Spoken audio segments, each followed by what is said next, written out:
Boom. Yes, we're live. What's up, everybody? So I did get this Twitter video where it's got the full video. I hope this is good. So I didn't know how long it was going to take me to find the full feed. So here we are. I think this is the full interview that we're going to watch here live. So I decided to move it up. I didn't go eat. I just decided let's do it now because the people really want to watch this interview. I want to watch this interview. So we're going to jump right into it. We're not going to waste any time. Here we freaking go.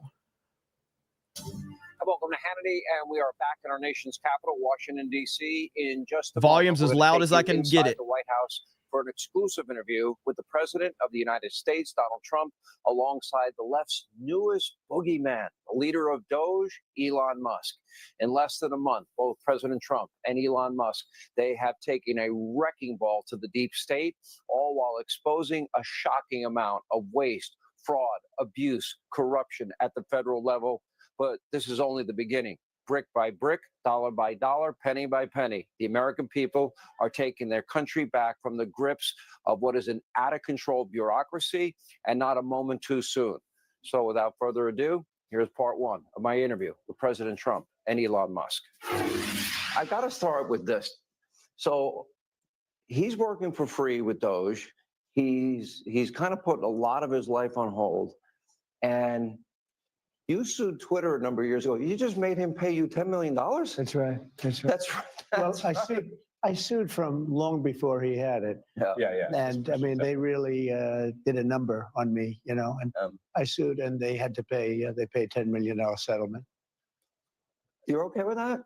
I mean, I left it up to the lawyers and you know, the team running Twitter. So I said, you guys do what you think is the right, it makes sense. I think it's fun. I think it's a very low. I was looking to get much more money than that. So you gave him a discount in the lawsuit. He got a he got a big discount.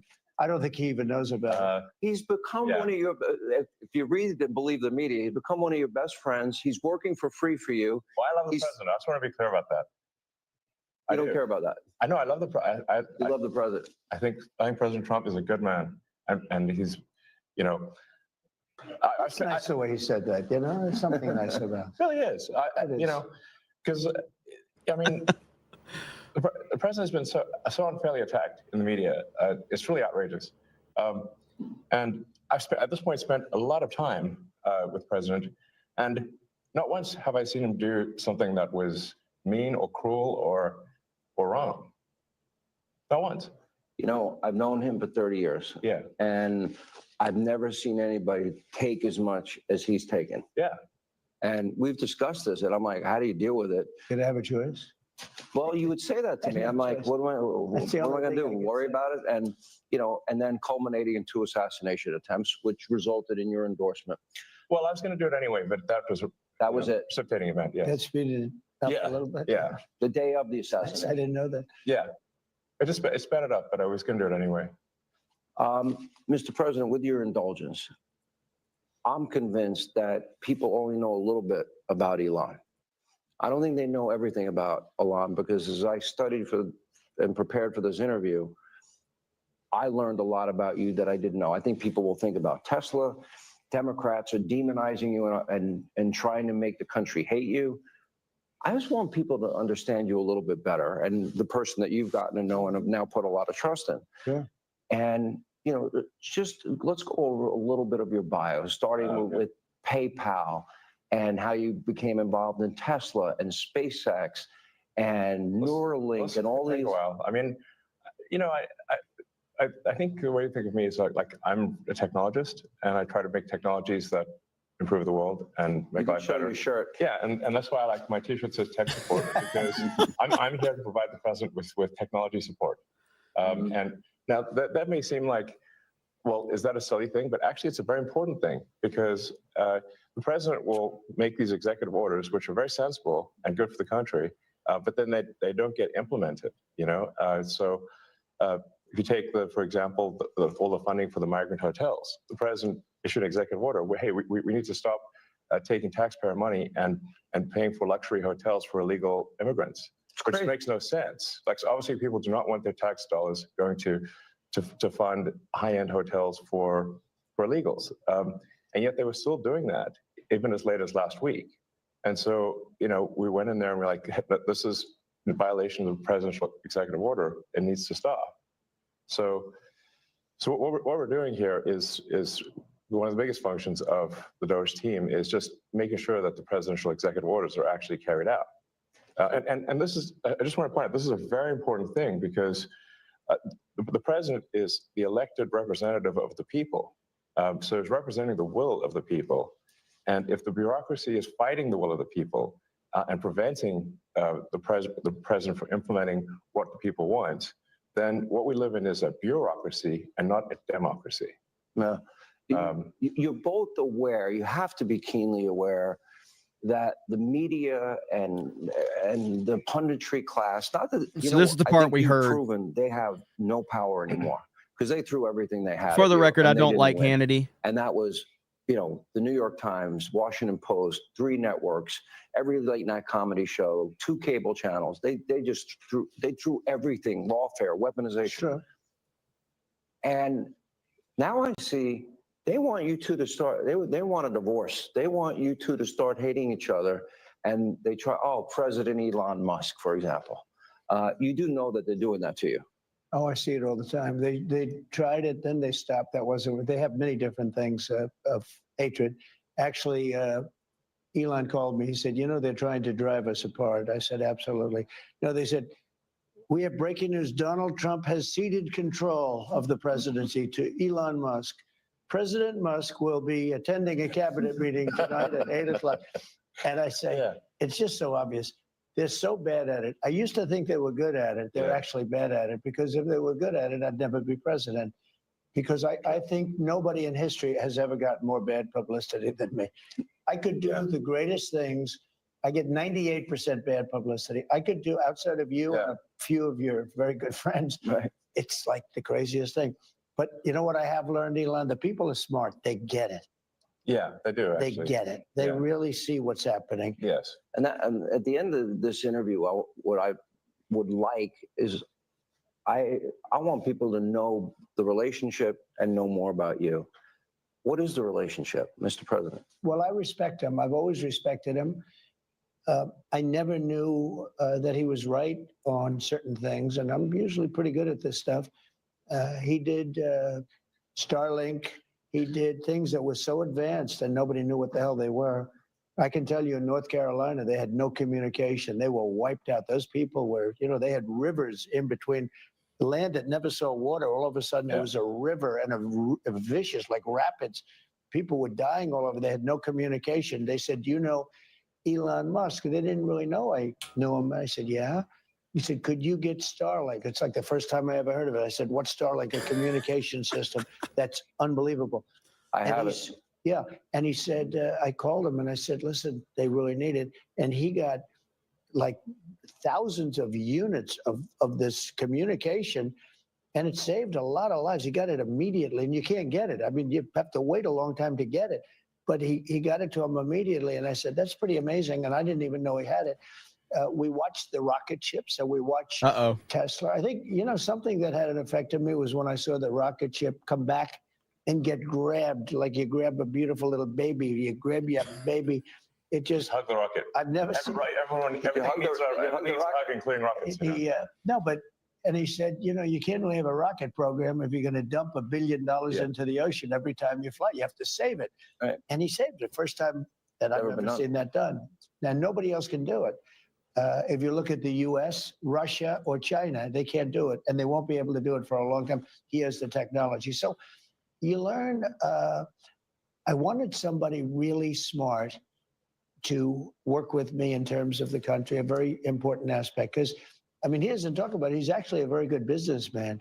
And when he talks about the executive orders, and this is probably true for all presidents, you write an executive order and you think it's done. You send it out. It doesn't get done. It doesn't get implemented. They don't implement it. Maybe they're from the last administration, and they are in some cases. You try and get them out as fast as you can. But as soon as he said that, I said, that's interesting. You write a beautiful executive and you sign it and you assume it's going to be done, but it's not.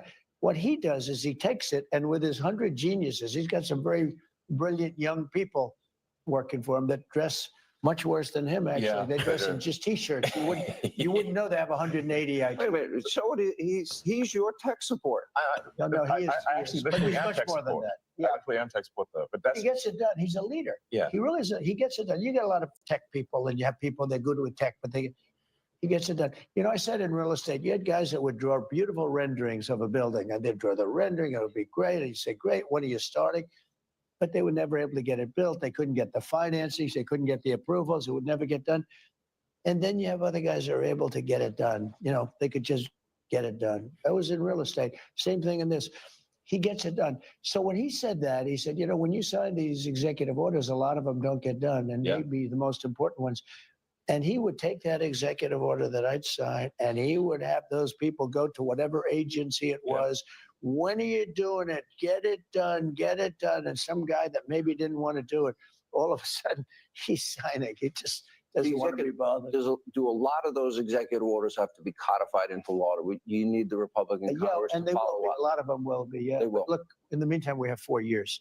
The beauty is we have 4 years. That's why I like doing it right at the beginning, because an executive order is great. I mean, the one problem is both good and bad, because when they did all these executive orders, I've canceled most of them. They were terrible. I mean, we're going to go radical left communists. Okay, it was crazy. Their really crazy. executive orders were so bad. If they ever got them codified, you'd never be able to break them. So the damage that Biden has done to this country, and it's not even Biden, it's the people that circled him in the Oval Office, okay? But the damage they did to this country, in terms of, let's say, open borders, you know, there's so many things, but open borders where millions of people poured into our country, and hundreds of thousands of those people are criminals. They're murderers, they're drug dealers, they're gang members, they're people from prisons from all over the world. And we have a great guy, Tom Homan, and he is doing so incredibly. You saw the numbers, they're down like 96%. 95%. He is a phenomenal guy. And Kristi Noem is doing an unbelievable job. And he wanted her. He said, she's so tough. And I said, I don't think of her as that way. You know, she's very nice. He said, no, she's so tough. And she is. I see with the horses, she's riding the horse. Let's go. She's great. But the team we have is really unbelievable. But those executive orders, I sign them, and now they get passed on to him and his group and other people, and they're all getting done. We're getting them done. Let me go back a little bit to your background, because it's beyond impressive. You were the chief engineer, for example. You were an early believer in Tesla. You became the CEO. I don't know why we need to know this. And then the chief engineer, who cares? which is phenomenal. Let's worry about what they're doing moving forward. Thing, but I get it. Which qualify the normies, I guess. I mean, you were the first private company to send astronauts successfully into space. First private company to send astronauts into orbit. Yeah. That's pretty deep. He's going to go into orbit soon. Okay. Yeah. No, he's going to go to Mars. He's Starlink At some point. Huh? Yeah. is in I over. mean, they was asking like, do you want to die on Mars? And I say, well, yes, but not on impact. Starlink is in 100 countries. This is going to be hard. I feel like I'm interviewing two brothers here. You go ahead.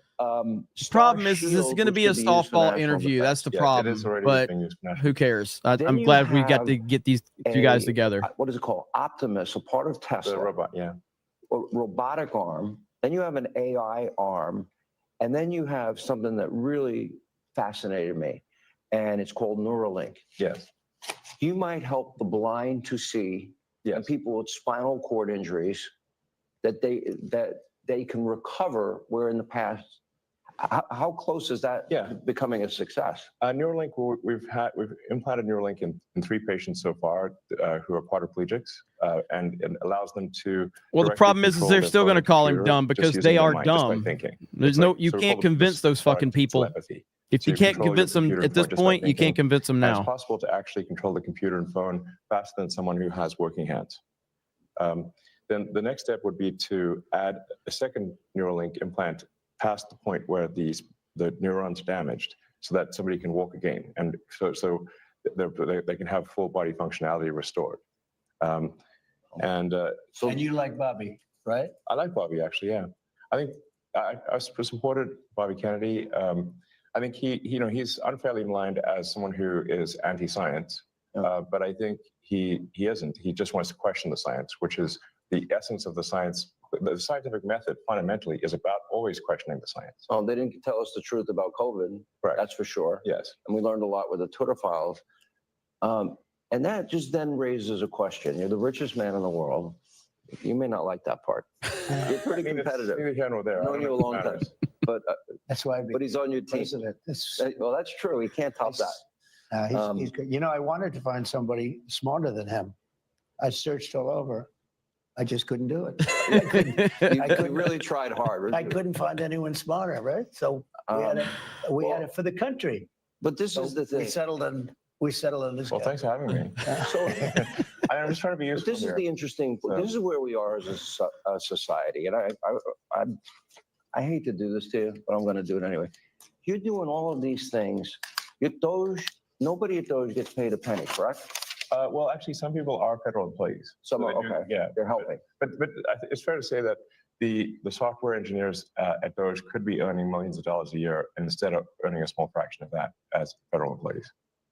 Okay, so just And they're very committed people. so Yes. you're committed to helping the blind see, people with spinal cord injuries recover. Yes. You're committed to getting to Mars. You're committed to rescue. You're going to help rescue next month 2 astronauts that I think were abandoned. They dispute that in an interview. When are you At gonna- when are you the getting them? president's request, or instruction, we are accelerating the return of the astronauts, which was postponed kind of to a ridiculous degree. They got left in space. They've been there. They were supposed to be there 8 days. They're there almost 300. Biden. They were put, Yeah. yes, they were left up there for political reasons, which is not good. Okay, it's not good.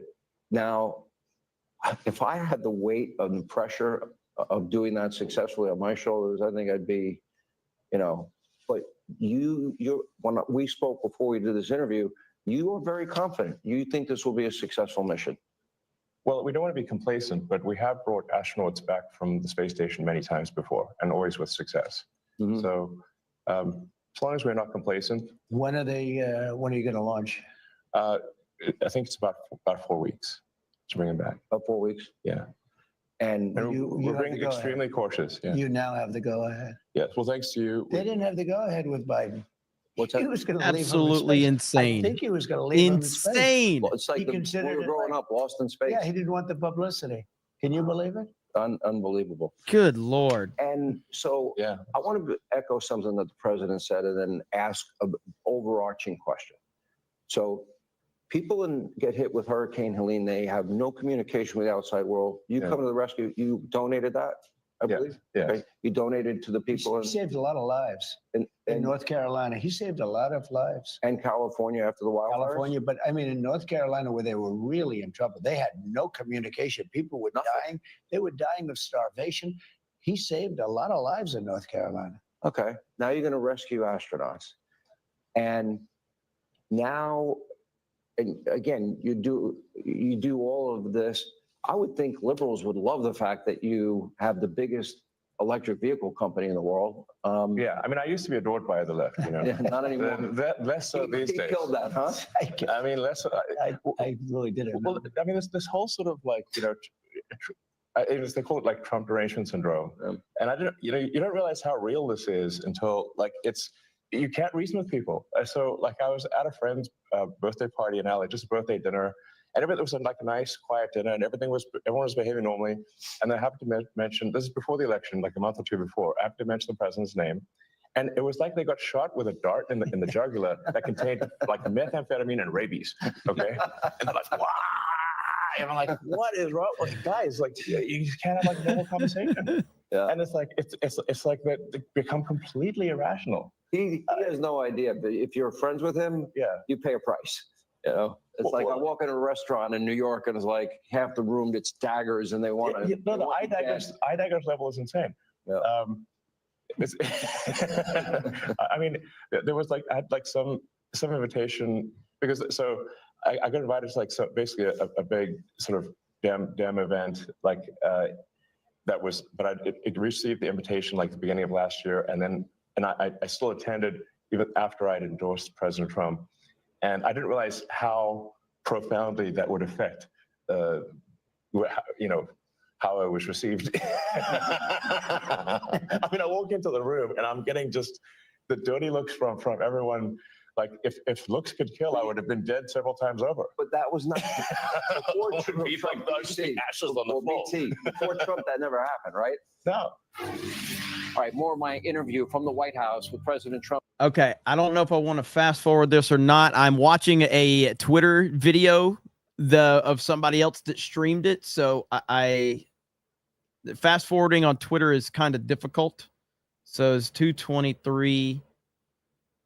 Let's go see if I can do this. And for those that asked me if I went live early, yeah, I didn't know if I was going to find the full clip. So that's why I put it to start at 10. And obviously I knew Rippo's doing his closeout too, so I didn't want to try to stream over him, but he said it was fine, whatever. So, I mean, I know we're not friends anymore because we got in an argument. So all that fell apart. So we're no longer friends anymore. But anyway, I hope you guys are enjoying this. I hope the volume is okay. Josiah in the house. What's up, Josiah? Trump and Elon are carrying Hannity in this interview. Well, Hannity sucks anyway. Hannity's just Hannity's terrible all the way around, but Trump likes him. So we're going to continue. He's going to continue to get these types of interviews, and that's just the reality of it. So, so we'll just leave it at that, I guess. 26. How long is the fucking commercials? There we go. Exclusive interview with President Trump and Elon Musk. Take a look. This is the $1 million or $1 billion, I'm among billionaires, question. So you have all of this going on and you stop in a way. You're still doing it and you partner with him. And this is what you get from the Democrats. You get, nobody voted for Elon. Well, nobody voted for any of your cabinet nominees. Okay. People are dying because of DOGE cuts. I'll give you a chance to respond to all that. What DOGE is doing is illegal. Elon Musk is more street vernacular for a male body part. It's a constitutional crisis. Okay. Why are they reacting like this? Well, first of all, do you give it flying rip? Oh, number one, and well, I guess we must be over the target or doing something right. You know, if like they wouldn't be complaining so much if we weren't doing something useful. I think. But what all we're really trying to do here is restore the will of the people through the president. And what we're finding is that there's an unelected bureaucracy. Speaking of unelected, there's a vast federal bureaucracy that is implacably opposed to the president and the cabinet. And you look at, say, DC voting, it's 92% Kamala. Okay, so we're in 92% Kamala. That's a lot. They don't like me here either. I think about that number a lot. I'm like 92%. That's basically almost everyone. Yeah. And so, but how can you, if the will of the president is not implemented, and the president is representative of the people, that means the will of the people is not being implemented. And that means we don't live in a democracy, we live in a bureaucracy. And so I think what we're seeing here is the thrashing of the bureaucracy as we try to restore democracy and the will of the people. Is this making sense? I mean, no, of course it does. I mean, to me, if you look at our framers and our founders, and you really become a student of history, Mr. President, and we've had conversations both on air and off air. And it's through the Wii. It's through the Nintendo Wii with component cables. Transformational change. Nobody can argue that what's happening here is it's going at the speed of light. But however, what were the principles of our framers and our founders? They wanted limited government, greater freedom for the people. And we'll get to the specific cutting of waste, fraud, and abuse. That is your goal, is it not? Yeah, and my goal was to get great people. And when you look at what this man has done, I mean, it was something. I knew him a little bit through the White House. Originally, I'd see him around a little bit. I didn't know him before that. And I respected what he did. And he fought hard. You know, he was maybe questioned for a while. He was having some difficulties. I wish Hannity would ask them about how they feel about when they didn't get along. How did they go from not liking each other to where they are now? All they do is cars. I mean, it's really amazing the things he's done. But I didn't know it as much then as now. I mean, the fruits have sort of taken hold. But I wanted great people. And he's a great person. He's an amazing person. He's also a caring person. You know, he uses the word care.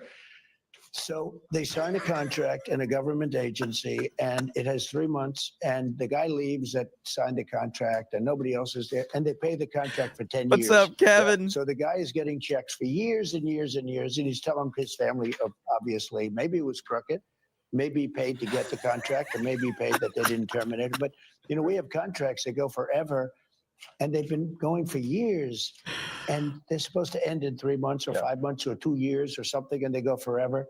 So the guy is either crooked, you know, where he knew this was going to happen, or he's crooked because he's getting payments that he knows he shouldn't be getting. But they're finding things like that. They're finding things far worse than that. And they're finding billions, and it will be hundreds of billions of dollars worth of fraud. I say waste and abuse. What hat? But fraud, waste, and abuse. What hat am I And he's wearing? doing an Oh, I picked amazing this one up in job. Texas. And It was at like a attracts gas station. Young, very smart type of person. I call them high IQ individuals, and they are. They're very high IQ and high IQ. And when they go in to see the people and talk to these people, you know, the people think they're going to pull it over. They don't. These guys are smart, and they love the country. You know, there's a certain something. But he uses the word care. So people have to care. Like when I bought Air Force One, I negotiated the price. It was $5.7 billion, and I got them down to $1.7 billion. Now they're not building the plane fast enough. I mean, they're actually in default. Boeing, they're supposed to have been building this thing forever. I don't know what's going on. We don't build the way we used to build. You know, we used to build like a ship a day, and now to build a ship is like a big deal. And we're going to get this country back on track. We can do it, but so many things. It takes so long to get things built and get things done. And a lot of it could be something we've been discussing. The regulators go in and they make it impossible to build. They make it very difficult to build anything, whether it's a ship, a plane, or a building, or anything. And some of them do it because they want to show how important they are. Some of them do it maybe because they think they're right. They use the environment to stop progress and to stop things. It's always the environment. It's an environmental problem. It's not an environmental problem at all. But they do a lot of things. And by the way, speaking of that, Lee Zeldin is going to be fantastic in the position. So important. He could take 10 years to approve or disapprove something, or he could do it in a month. You know, just as good. Sure. And I think you're going to see a fantastic job done by him. He's a tremendous guy. Newt, you echoed something when I just met you, and it was very similar to what Newt has been saying, that he brought this country to the dance. This is the opportunity to be transformational and to have, I would argue, the most consequential presidency if we really dig down and do something that had never been done before, and that is get rid of this bureaucracy. And I'm going to get to the specifics. You say the same thing. It's not done yet.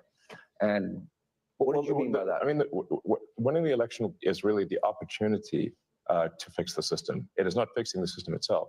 So it's an opportunity to fix the system and to restore the power of democracy. And, you know, people like, it's funny how often when these attacks occur, the thing that they're accusing the administration of is what they are guilty of. They're saying that things are being done unconstitutional, but what they are doing is unconstitutional.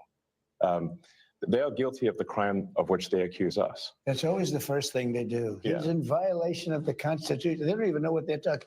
Well, It's absurd. It's just a con job. It's a big con job. And they're so bad for the country, so dangerous and so bad. And the media is so bad. When I watch MSNBC, which I don't watch much, but you have to watch the enemy on occasion, the level of arrogance and cheating, and they're just horrible people. These are horrible people. They tell conspiracy theories. And they start up with the Constitution. They couldn't care less about the Constitution. CNN, likewise. I mean, I watch them asking questions with, you know, the hatred with the, I said, what are you asking the question with such anger? You're asking me a normal question, but you see the bias. The bias is so incredible. And those two are bad. PBS is bad. AP is bad. CBS is terrible. I mean, CBS now, they changed an answer in Kamala, they asked her some questions. She answered them like, a low IQ person, the opposite of him, the absolute opposite. But she gave a horrible answer. They took the entire answer out and they put another answer that she gave 20 minutes later into as the answer. I've never even heard of that. I thought I heard of it all. I'm going to, just for the sake of saving time, because I could spend, and I've done this on radio and TV, I can spend an hour finding the outrageous amounts of money being spent abroad like USAID. And I just want to mention a couple, but I'm going to scroll it. Well, I guess at a high level, I think it's what the president mentioned earlier, which is that in order to save taxpayer money, it comes down to two things: competence and caring.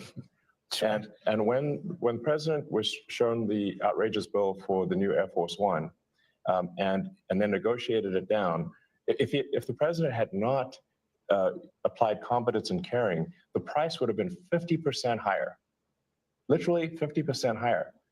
The president cared, the president was competent, the price was not 50% higher as a result.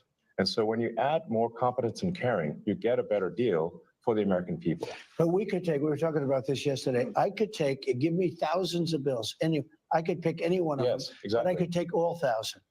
And let's say it's a bill for $5,000, just $5,000, and it's done by some bureaucrat. And if he would say, I'll give you 3, I don't want to pay you 5, it's too high, I'll give you 3. But they don't do that. If a guy sends in a bill for $5,000, they pay $5,000. They expect to be cut. Everybody expects to be cut. When you send in a bill, you expect to be cut. They send in the bill higher for the most part. This is true with lawyers, legal fees. When they send in legal fees, I can cut. I wish I had the time. I would save so, but I could cut these bills in half, much better than half. But you offer people a much lower number because they actually put fat. I'm not even saying it's like a way of business. They put more on because they expect to be negotiated. When you send in a bill to the government, there's nobody to negotiate. Yes. You send in a bill for $10,000 and they send you a check back for $10,000. If you would call them and said, we'll give you 5. No, I need more than 5. We'll give you 5. I'm not going to pay any more than 5. I will make it 6. No, I'm not going to make it 6. And you'll settle for $5,500. You've just cut the bill almost in half. And it took like 2 minutes. But none of that's Someone call that the art of the deal? But that's caring. No, it's not even the art of the deal. It's caring. He uses the word, it's caring. Yeah. It's a certain competence, but I think it's more caring. I know.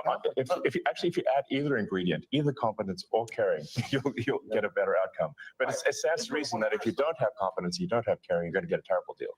And the problem is that the American taxpayer. This would have been better if it was Joe Rogan interviewing them. The last administration. But it's still good. Can any reasonable person say that the last administration was either competent or caring?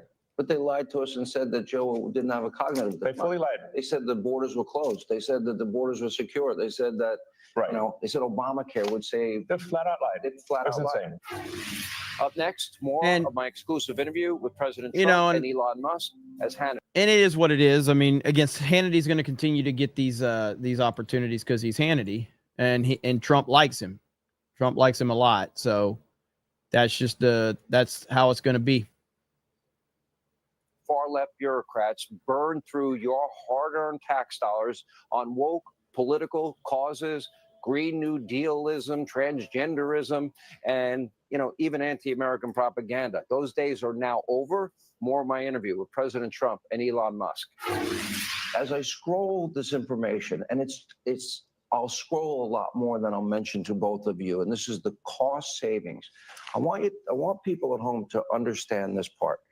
Average American makes $66,000 a year. Yeah. Okay. We have $37 trillion in national debt. Yeah. Now, all the money I'm about to mention and what we're going to scroll on our screen, and all of this is going to foreign countries. It is not being spent here in America for better schools, law and order. I think the average tax-paying American should be mad as hell because their tax money is being poorly spent. All right, let me go to the second question first. I want to know, because people like Joni Ernst and Joni Ernst has tried for a long time, and she's actually God a lot damn, of data. Kevin. Senator Ernst has been really helpful, actually. Okay, but they actually hide what the real purpose of the spending is. Kevin? In other words, And Kevin! This is a question. How did you decipher? It will say humanitarian blah, blah, blah in Serbia or Afghanistan. We even give money to China for crying out loud, which I think is nuts. Or give money to the Taliban. But money to the Taliban. Like a lot. All right. So, I'm like, for what? But I want to see the pictures of what they did. But they try to obscure it. But then you got to the bottom line, which is what I'm now scrolling on the screen. Yeah. And that is 20 million on a Sesame Street show in Iraq, 56 million to boost tourism in Tunisia and Egypt, 40 million to build schools in Jordan, 11 million to tell the Vietnamese to stop burning trash, 45 million for DEI scholarships in Burma, 520 million for consultant-driven ESG investments in Africa, DEI programs in Serbia. The president's favorite. I'm sure you love that taxpayer money was spent on a DEI musical in Ireland, or a transgender opera in Colombia, or a transgender comic book. It sounds like how can these things be real? But this is actually what was done. It sounds like a comedy sketch. Or I have 20 pages of this. Right.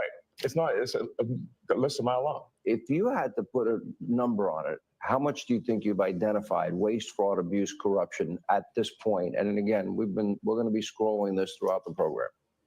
Well, the overall goal is to try to get $1 trillion out of the deficit. And if the deficit is not brought under control, America will go bankrupt. This is a very important thing for people to understand. A country is no different from an individual in that if an individual overspends, an individual can go bankrupt, and so can a country.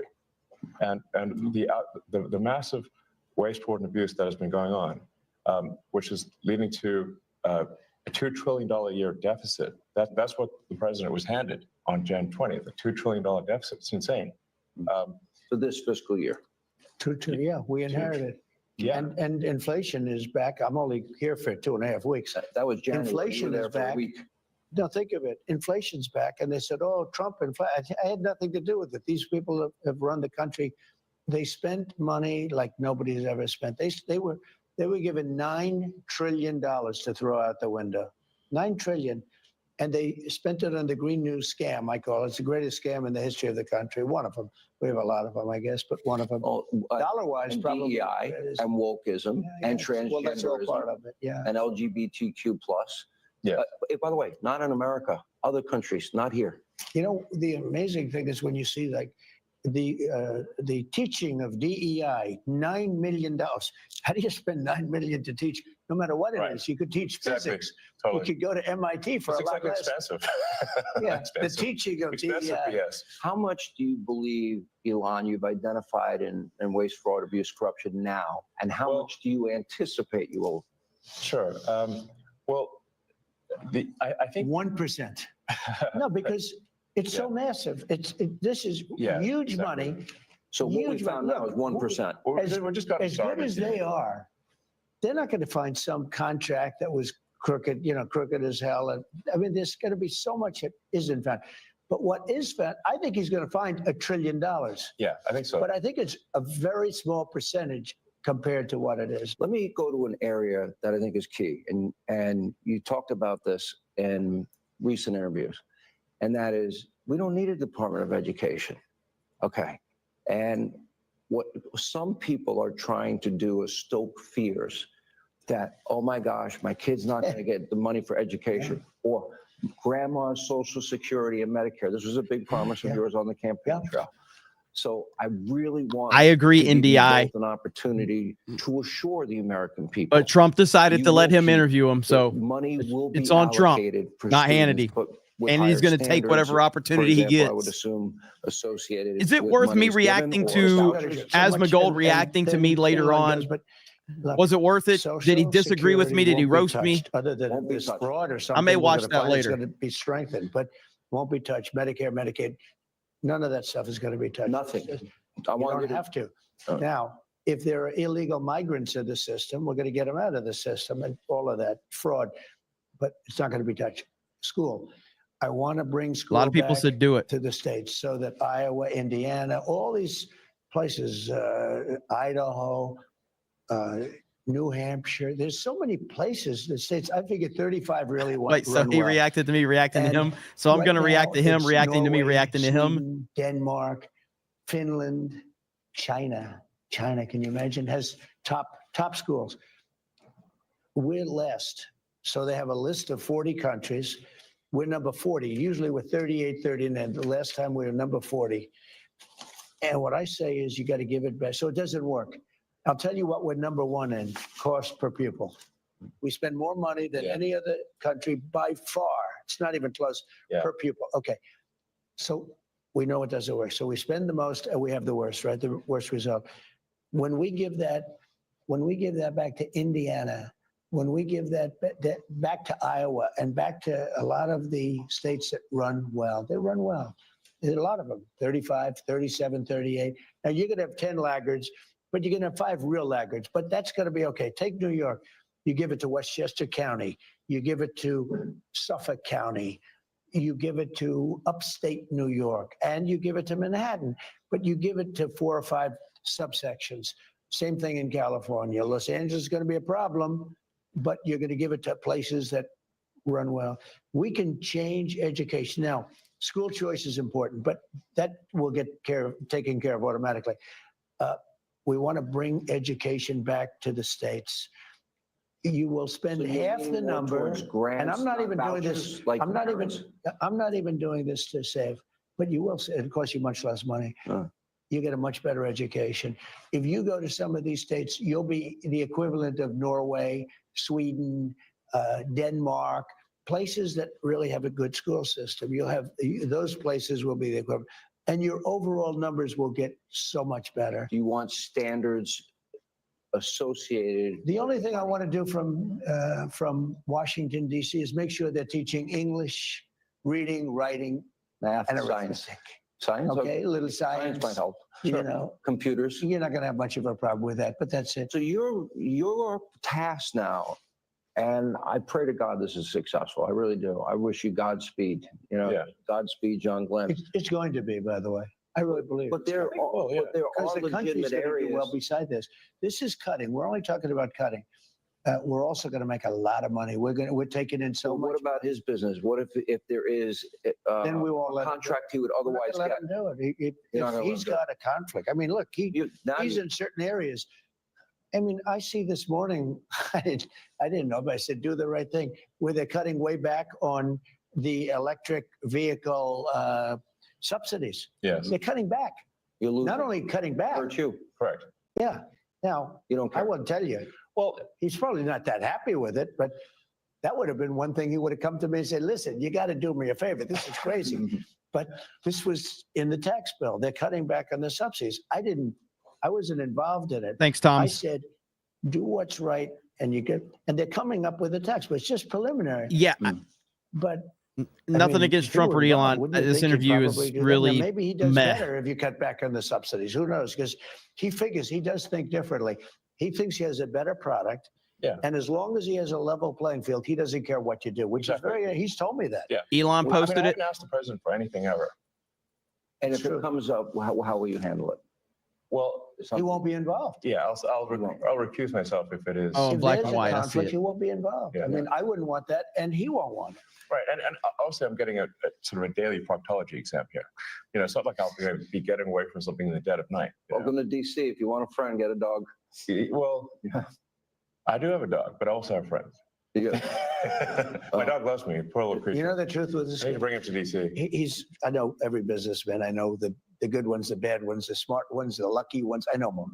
This guy's he's a brilliant guy. He's a great guy. He's got tremendous imagination and scientific imagination, far beyond, you keep talking about a technologist and all, but you're much more than a technologist.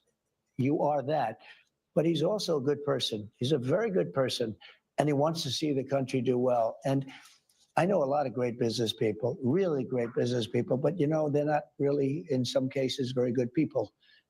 And I know people that would try and take advantage of the situation. This guy's somebody that really cares for the country. And I saw that very early on. I saw it really a long Hearing time this is ago really when I got good to know stuff, him. though. He's a very different kind of a character. That's why, who loves him? Young people that are very smart and that love the country. Up next, more from the White House as we continue from Washington. Overall, this is not a very good interview in terms of learning anything new. which, I mean, you don't expect much from Hannity anyway. So it is what it is, but put a smile on your face. Have a great night. Is that it? What? Are you kidding me? Someone had told me inside the crucial moments that shape That's your it? career and life. Plus, how to take the next steps in your professional and personal journeys with special insight from her Fox News colleagues. Pre-order your copy now at foxnewsbooks.com. When you can't watch, listen. Get the latest news, business, and news headlines on SiriusXM. Anytime, anywhere. Fox News Audio on SiriusXM. America is listening. All right, unfortunately, that's all the time we have left this evening. A big thank you to President Trump, Elon Musk, for sitting down, answering questions. And as always, thank you for being with us. Thank you for making this show possible. Please set your DVR so you never, ever, ever miss an episode of Hannity. In the meantime, let not your heart be troubled. Guess what? Greg Gutfeld is. Oof. That is so. Part 2 is tomorrow. Yeah, you suppose. Yeah. That was not a good DVR. I know Hannity DVR Hannity. The only real thing we learned was that they are aware that the media is trying to drive a wedge into them. We learned that much. Okay, great, wonderful. But that was a bad interview.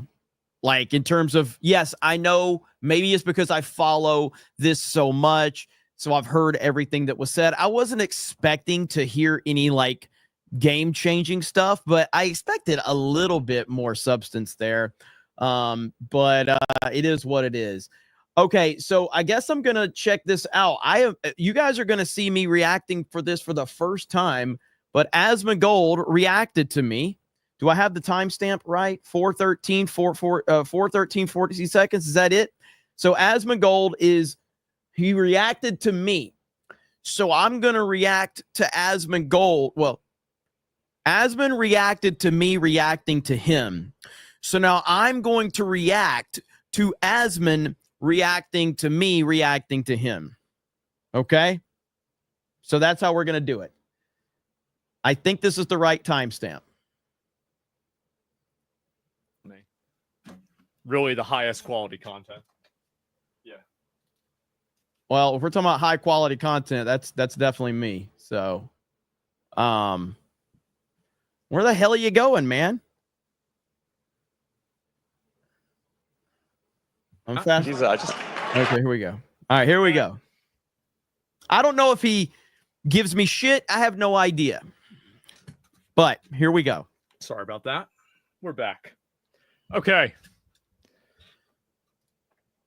It's really annoying when video game gets interrupted by some DEI woke bullshit. And I'm like, Jesus, I was playing a video game here. Can you just leave the video games alone? You don't want to do things that damage art. He's right. Yep. It's a glorious day knowing that the mainstream games journalists are melting down right before our very eyes. Now, and as I'm my tweet right here to says, myself. 2025 will be the year mainstream gaming media dies for good. F every single one of them. And of course, I use an iconic meme. I'm going to be honest. I think that probably is not true. But I think it's definitely becoming more true every year. Like, I think that whatever they were at, they're probably going to be half of where they were at before. And we add Trump to the equation because we know that's going to upset them. That's going to upset them big time. But I do believe that this is the year that the mainstream games journalists are going to absolutely lose all relevancy whatsoever. Now, they've lost most of it, but now like it's 90% of it. Time for the fans and the independent content creators to stand up and just make sure that we drown them out, because they are liars. They do not care about video games. They've never cared about video games. I completely agree with them, by the way, about this. And the more that independent voices rise up, the more triggered that they become. Here is a clip from Asmongold that I think speaks perfectly to everything going on. Here we go. Listen to what Asmongold has to say right here. This is glorious, and it just shows you how much things have changed in just a few years compared to where we were. I know that people are going to be mad about that, going to be upset about things that I say or whatever. I want to let you know that no amount of crying, complaining, getting mad, pissing yourself, making Reddit threads, getting upset about this. This is top. The only thing that does is it makes me more popular. And the reason why is because reasonable people see what these people say and they watch it to find out for themselves and they realize that they were lied to and they decide to stick around. With me. How many of you guys started watching me because you heard something really bad about me and you said, hey, wait a minute, that's not necessarily as true as I thought it was. It's how actually crazy how common that is. This channel has 400,000 subscribers. Yeah, it's crazy how common that is. Said all of these horrible things about me, and people just checked it out. I don't have multi-million-dollar budgets around here. I'm just a guy talking on the internet, and all of these freaks, these pronouns and bios weirdos, all of these freaks that thought that Disney Star Wars was good because it represented them, and people like me were saying, no, it's bad. It's not good. It's okay to admit that Disney has screwed this up. And all of these freaks just continue to say all of these horrible things about me. So then people come and check out my channel. It's the same way that most of you have grown your channels. And it's going to continue in that direction because these people have absolutely no power whatsoever. Bad about me is that like everybody thinks that, I agree with me. Again, they think that it's going to somehow like people try to do whatever they can to make people like me not speak my mind because they're worried that everybody else is going to listen. That's what they're really afraid of. They're worried other people are going to listen. They're going to hear what I'm saying and they're going to say, hey, wait a minute, that makes a lot of sense. And you said, hey, wait a minute, that's not necessarily as true as I thought it was. Me? That's a lot of me's, huh? So yeah, guys, keep up the hate threads. I really appreciate it. Yep. Yeah, it's helping me a lot. It's awesome. Yeah, keep crying. Keep making up bullshit. Anyway, let's move on. I think that we've wasted enough time on that. I know that. So this is glorious. And as I said right here, this is the Attitude Era. Obviously, I'm a wrestling fan, so the Attitude Era, that means a lot to me just from a wrestling fan standpoint. But I think this is a cultural standpoint, that this is the Attitude Era for everything, whether it's politics. I don't think it's even the Attitude Era. It's the normal era. I think that for a long time, we've had the entire conversation dominated by emotionally unstable, mentally ill retards that can't even moderate anything in their own life. And these are the people who want to draw the rules of engagement for society. And I think that collectively people have rejected that. They're tired of that. And this isn't some Attitude Era or anything else. This is simply common sense prevailing and rationality, making a big comeback. Whether it's mainstream media, whether it's the gaming media, the people are going to stand up and tell you. I feel like I need to pause, but it's like, so I'm listening to myself, so then I agree with myself. Then I'm listening to Asman, and I'm agreeing with Asman, and then I'm agreeing with Asman agreeing with me, and now I have to talk to the audience here. This is top tier quality streaming right here. All right, ladies and gentlemen, this is high production value. To go fuck yourself every time you call us a racist, every time you call us a sexist, every time you say we're a misogynist. You can spew all the bullshit you want. These retards too much power. Yep, that's right. It means absolutely nothing. You have no power here anymore, and that is the new mindset moving forward. You have zero power, and you will continue to get crushed. The more you cry, the more you whine, the more we are going to get more popular. And that's the reality of the situation. And the reason why, you have to keep in mind that the reason why he's right about this is peak content because the message. See, he agrees with me. It's not like crying and stuff like this is actually bad. It's that the message that they're putting out is disingenuous and wrong. That's the reason why. So it's like, I think if you don't contextualize around that, like you miss the entire point. It's that these messages were never popular. They were just given the illusion of popularity by censorship. Situation. And Can you say the same for I agree with them? Asman I agreeing don't know. with I me. mean, let's go to just yesterday. I called out Greg Miller, Oh, I remember this. one of the shills in the gaming media. Yep. I said Greg Miller canceled his best friend over a joke, a very, very tame joke. Never forget. That's right. Guess what? Greg Miller doesn't want to address that. Do you know why? Because it's 100% accurate. Everything I said is accurate. So he doesn't want to address it. Absolutely. But he does want to get up on stage and say shit like this. Greg Miller. G-R-E-G. M-I-L-L-E-R. Fuck Elon Musk and fuck Donald Trump. Now, Greg Miller doesn't want you to start looking and say, oh, wait, what is this guy saying? Where I ratioed him. We still remember when you canceled your best friend over a simple joke. F off. Yep. He doesn't want you looking into the fact that he got fake offended over this from Colin Moriarty. Peace and quiet, a day without a woman. This is a joke. This is funny. I stand by this. This is literal nothing. This is not an offensive joke. It's a dad joke. As many my dad has a t-shirt and he says if a man speaks in the forest and there's no woman to hear it, is he still wrong? And I remember every time that he would wear that shirt and he would come over and my mom would see the shirt,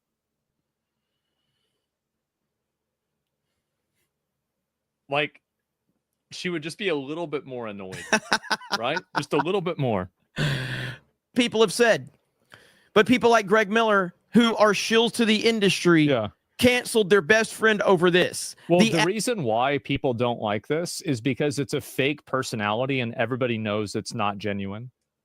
True. Like, does anybody actually think Greg Miller gives a fuck about this? No, he doesn't care about this. No. It's just putting on this fake persona. Like, I bet this guy says totally like off-color stuff all the time off camera, but he doesn't act this way, and he puts on this fake persona and this fake personality that's like, again, a skinny Jack Black that's lost a bunch of weight along with all of their charisma, and you get this guy, and somehow is even less funny.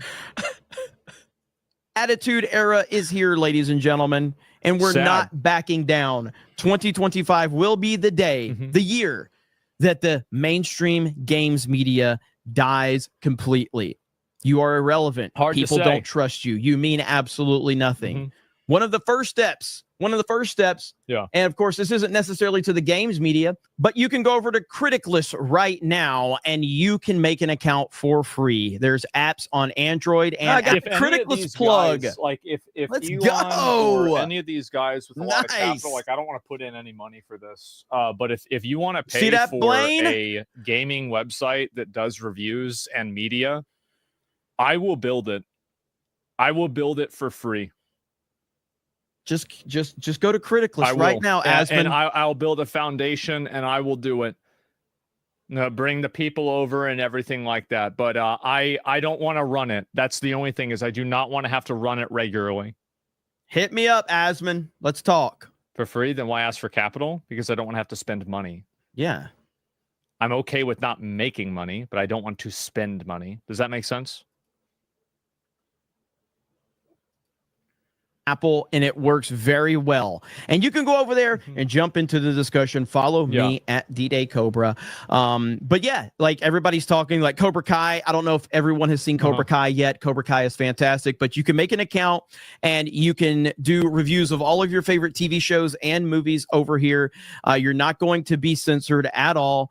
This is where the people's voices matter. And hopefully in the future, we're going to get video games over here, and it will be the hub where you can go have all of these discussions. People are talking about Daredevil and Reacher, Captain America, Brave New World sitting at a 33% right now. Brave New World, I feel like actually I saw that a lot of the audience members actually liked the new Captain America movie, and it was rated kind of lower by critics.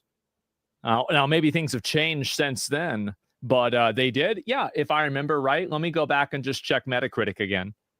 Metacritic, Brave New World. I haven't looked at it on Metacritic, so I'm not sure what it is over there. On Rotten Tomatoes has got a good audience score. Yeah, though. let me see. Oh. He's like, well, I'm just an idiot. I'm wrong.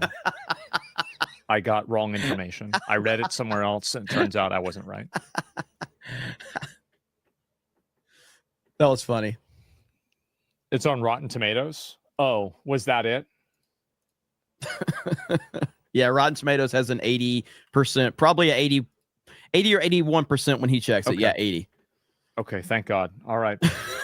I don't know. Like, I mean, if it wasn't for the fact that I'm the most humble streamer, being wrong 2 times in a day would really bother me. But luckily, I am the most humble streamer, and also I'm not wrong. So yeah, there you go. A lot of people actually really enjoyed the movie who watched the movie. But you know, it seems like on Metacritic, the appearance of it, or sorry, the appeal of it is very minimal.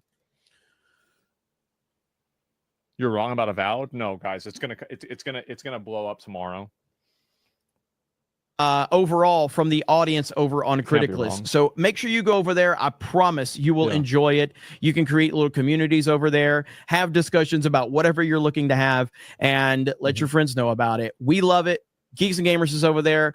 We are very much involved with this site and this app, and we're looking forward to the future over there. So that is one step, and of course, getting video games over there is one of my big goals moving forward, and hopefully, we're going to be able to do that. So, thank you guys for checking out this video. We greatly do appreciate it, and just remember that none of these people have any actual power. They have zero power at all. All they can do is cry and whine, and they're just going to continue to make people like me and you and many others far more popular. Have a great day. That's exactly it.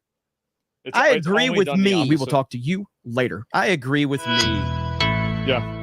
It's only gonna do the exact Over in opposite. Japan, And It's really annoying when video just a game second, gets fucking. I hate how it fucking changes I hate the that pause too. button. I can't It moves stand it over, and that way you end up going to the. Yes, it I'm pisses gonna me off complain every to somebody time. at YouTube about this. It pisses me off every time. I'll complain it's privately. interrupted about this. by some. Anyway, it's so shit. It is. And anyway, that being said, probably done on purpose. I don't know. Anyway, I completely agree with this. I do. And I think that a lot of people are starting to realize this, that getting mad about stuff, like, yeah, it can cause somebody to lose sponsors or something like that. But at the end of the day, people are becoming more and more aware of this. And I think that sponsors will also care less and less about it. And just as time goes on, there will be less of a focus put on, you know, like making money with sponsors to begin with, right? I mean, this is something that I did myself because I knew that it was not going to last. And so I'm very glad to see it happen. Sponsors follow people. They do. I don't know why it's freezing up on me all of a sudden. Did I freeze up?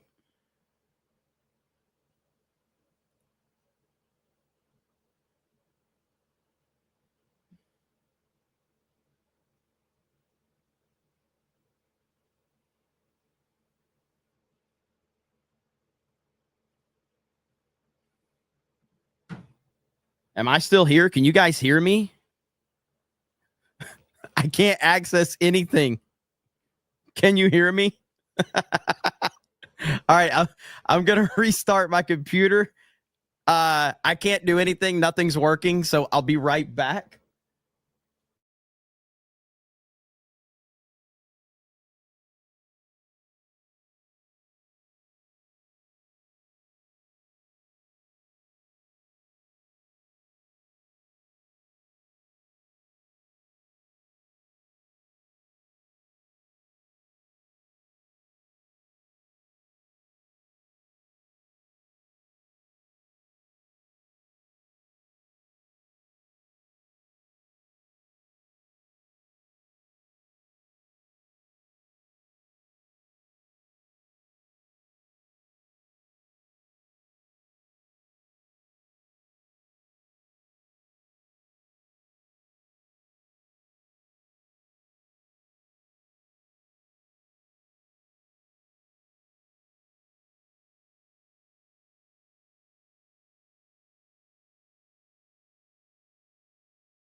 All right, I think I'm back.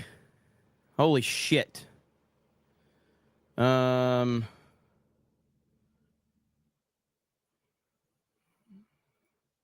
right, am I back?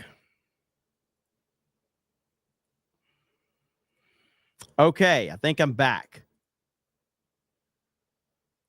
Can you guys hear me? Okay. Let's see here. All right, we're back. Woo! I don't know what happened. Everything crashed, but we're back now, and that's all that matters. So,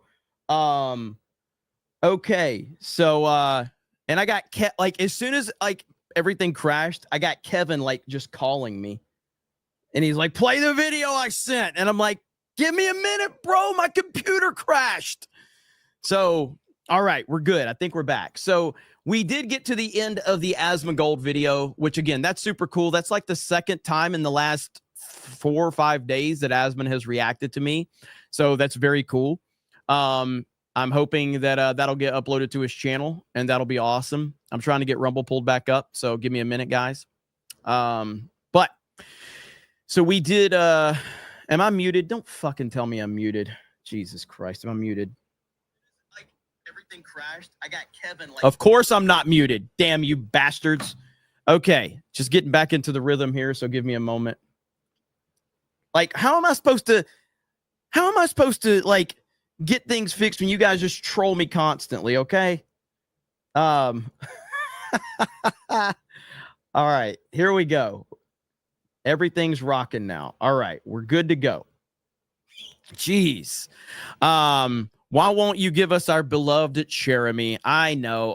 Man, it's been a crazy day. So we've had am I pixelated? It'll take a minute to kick back in. So but we had an awesome main event, and now we're having a hell of a CobraCast. Everybody's freaking out because me and Ripa got in an argument. So it is what it is. Kevin says, let's see. God damn it, Kevin.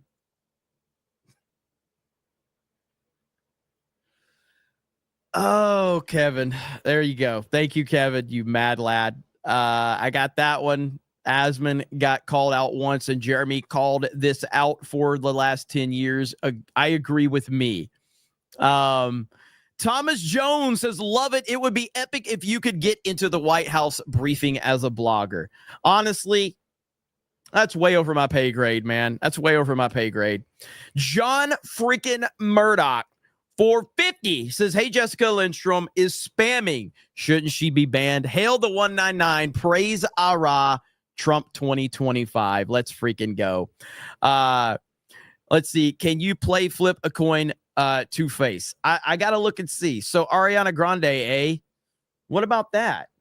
You know, when I signed into Twitter, this is what I saw. When I shared my screen, look at this. This is what I saw. And it freaked me out a little bit. And it's because the quartering had this shared. Look at that. It freaked me out, man.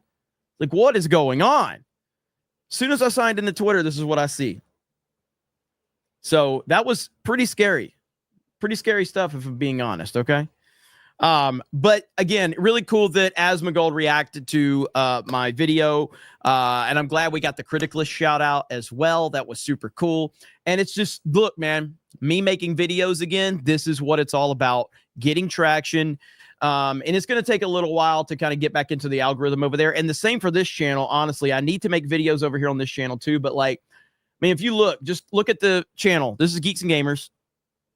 My most recent video, 17,000 views, 6.8, 40,000, 18,000, 102,000, 26, 7, 14, 21, 9, 22, 56, 18, 167,000, 31, 17, 199 right there, 93, 53, 82, 72, 62, 57, 97, 75, 85. So we're getting there. It's going to take a little time. So we're getting there. We got to keep the grind up. Same for this channel. For D.O.G.E Cobra, I need to start making videos for this channel as well, but I'm happy that we're making videos again. So, okay. Kevin, You want me? I don't know. Kevin's like throwing shit at me to play. Let me see what Kevin wants. Okay, let's see. I've got to copy this, and then I got to copy this and send it to myself over on Twitter. Oh boy. Actually, let me just like the video. All right, let me see what Kevin's wants. Let's see. So I have no idea what Kevin is wanting me to play. Kevin, you said you're going to drop $100 if I play this. Oh boy. Am I going to get hit for copyright? Am I going to get hit for copyright?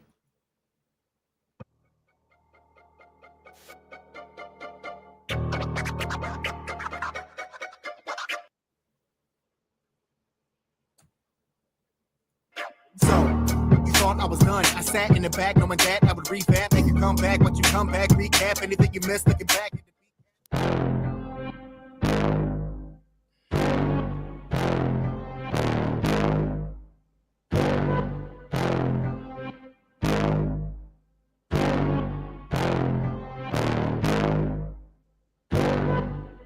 Go ahead, flip. You can pick what side, we can all get lit. Here's a little tip. Doesn't matter which side, you will all get ripped. You can all get whipped. Gotta say one word and you'll all get clipped. I am Harvey flipped. Two-Face, you remember the name and get hit. I was already falling into anomaly, arguing with a part of me, but an oddity. Told him get off of me, thought I buried him properly. But I was confronted with every part of the dog of me. Handsome Harvey with a side that's naughty, had to keep a secret so silent. Kevin just dropped $100 for me to play this, okay? He taught me I can never be on the top of the food chain. Cause every time I speak, you'll be wondering whose brain. I feel like I'm insane. I'm telling you this pain is more than this physical. It's a feeling of disdain. An elected official for something that is this strange. It's not elected for long, resolve has been drained. Now I'm getting blackmailed by a boss in crime. And if I don't comply, he will drop a dime. But that was the last push, now I crossed the line. If you push too hard, it's time to die. Go ahead, flip. You can pick what side, we can all get lit. Am I gonna get... What the hell's going on? It's a little tip. There's a man. I better not get hit for this, Kevin. I better not get hit for this. Which side, you will all get ripped. You can all get whipped. Gotta say one word and you'll all get clipped. I am Harvey flipped. Two-Face, you remember the name and get hit.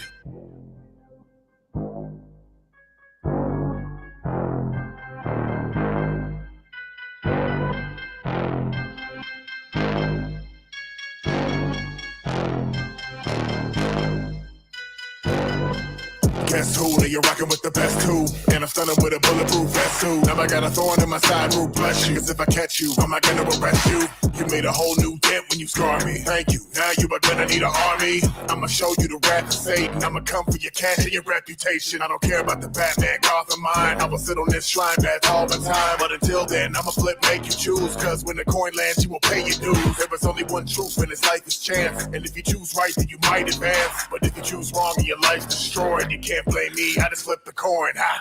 Go ahead, flip. You can pick what side, we can all get lit. Here's a little tip. Doesn't matter which side, you will all get ripped. You can all get whipped. Gotta say one word and you'll all get clipped. I am Harvey flipped. Two-Face, you remember the name and get hit.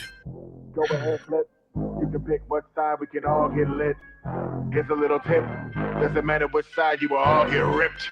You can all get Kevin owes you $1,000 if you get it. 1,000 if I get hit. Okay, I like that. Gotta say one word and you'll all get clipped. I am Harvey flipped. Two-Face, you remember the name and get hit. All right, Kevin, I was a man of my word. You're a man of your word. You dropped it. There we go. Shout out to Kevin, the mad lad. This fucker called me as soon as my computer crashed. He's like, hey, play that song I sent. I'm like, okay. John freaking Murdoch for 50 says off topic, but new IDOT merch win. I'd love a new shirt or hat. Well, we did have some shirts left over from the meetup. Not many, but we had a couple. I'm not sure if you're interested in that one, but in terms of a all new design, we are working on that as well. We are working on that one. Thank you, John. Way to go, Kevin. The chat loves Kevin. I mean, it's just that simple. So, Daddy Fat Snaps, I like some of his tracks. Jeremy's motto is $20, $20 had to do it. Jake Skywalker says, if you could ask Trump one question, what would it be? I mean, if you're talking about the setting or just in general, because like if I was interviewing him and Elon, the number one question I personally want to know is, how are you two able to get past your past differences? Because you both said some really bad things about each other. And I'm just curious how you were able to get past that. I think that's a very interesting question, because I don't think that it's necessarily applies to what they're doing moving forward, but I think that's an interesting dynamic. To know, like, you guys literally said bad things about each other just a couple of years ago.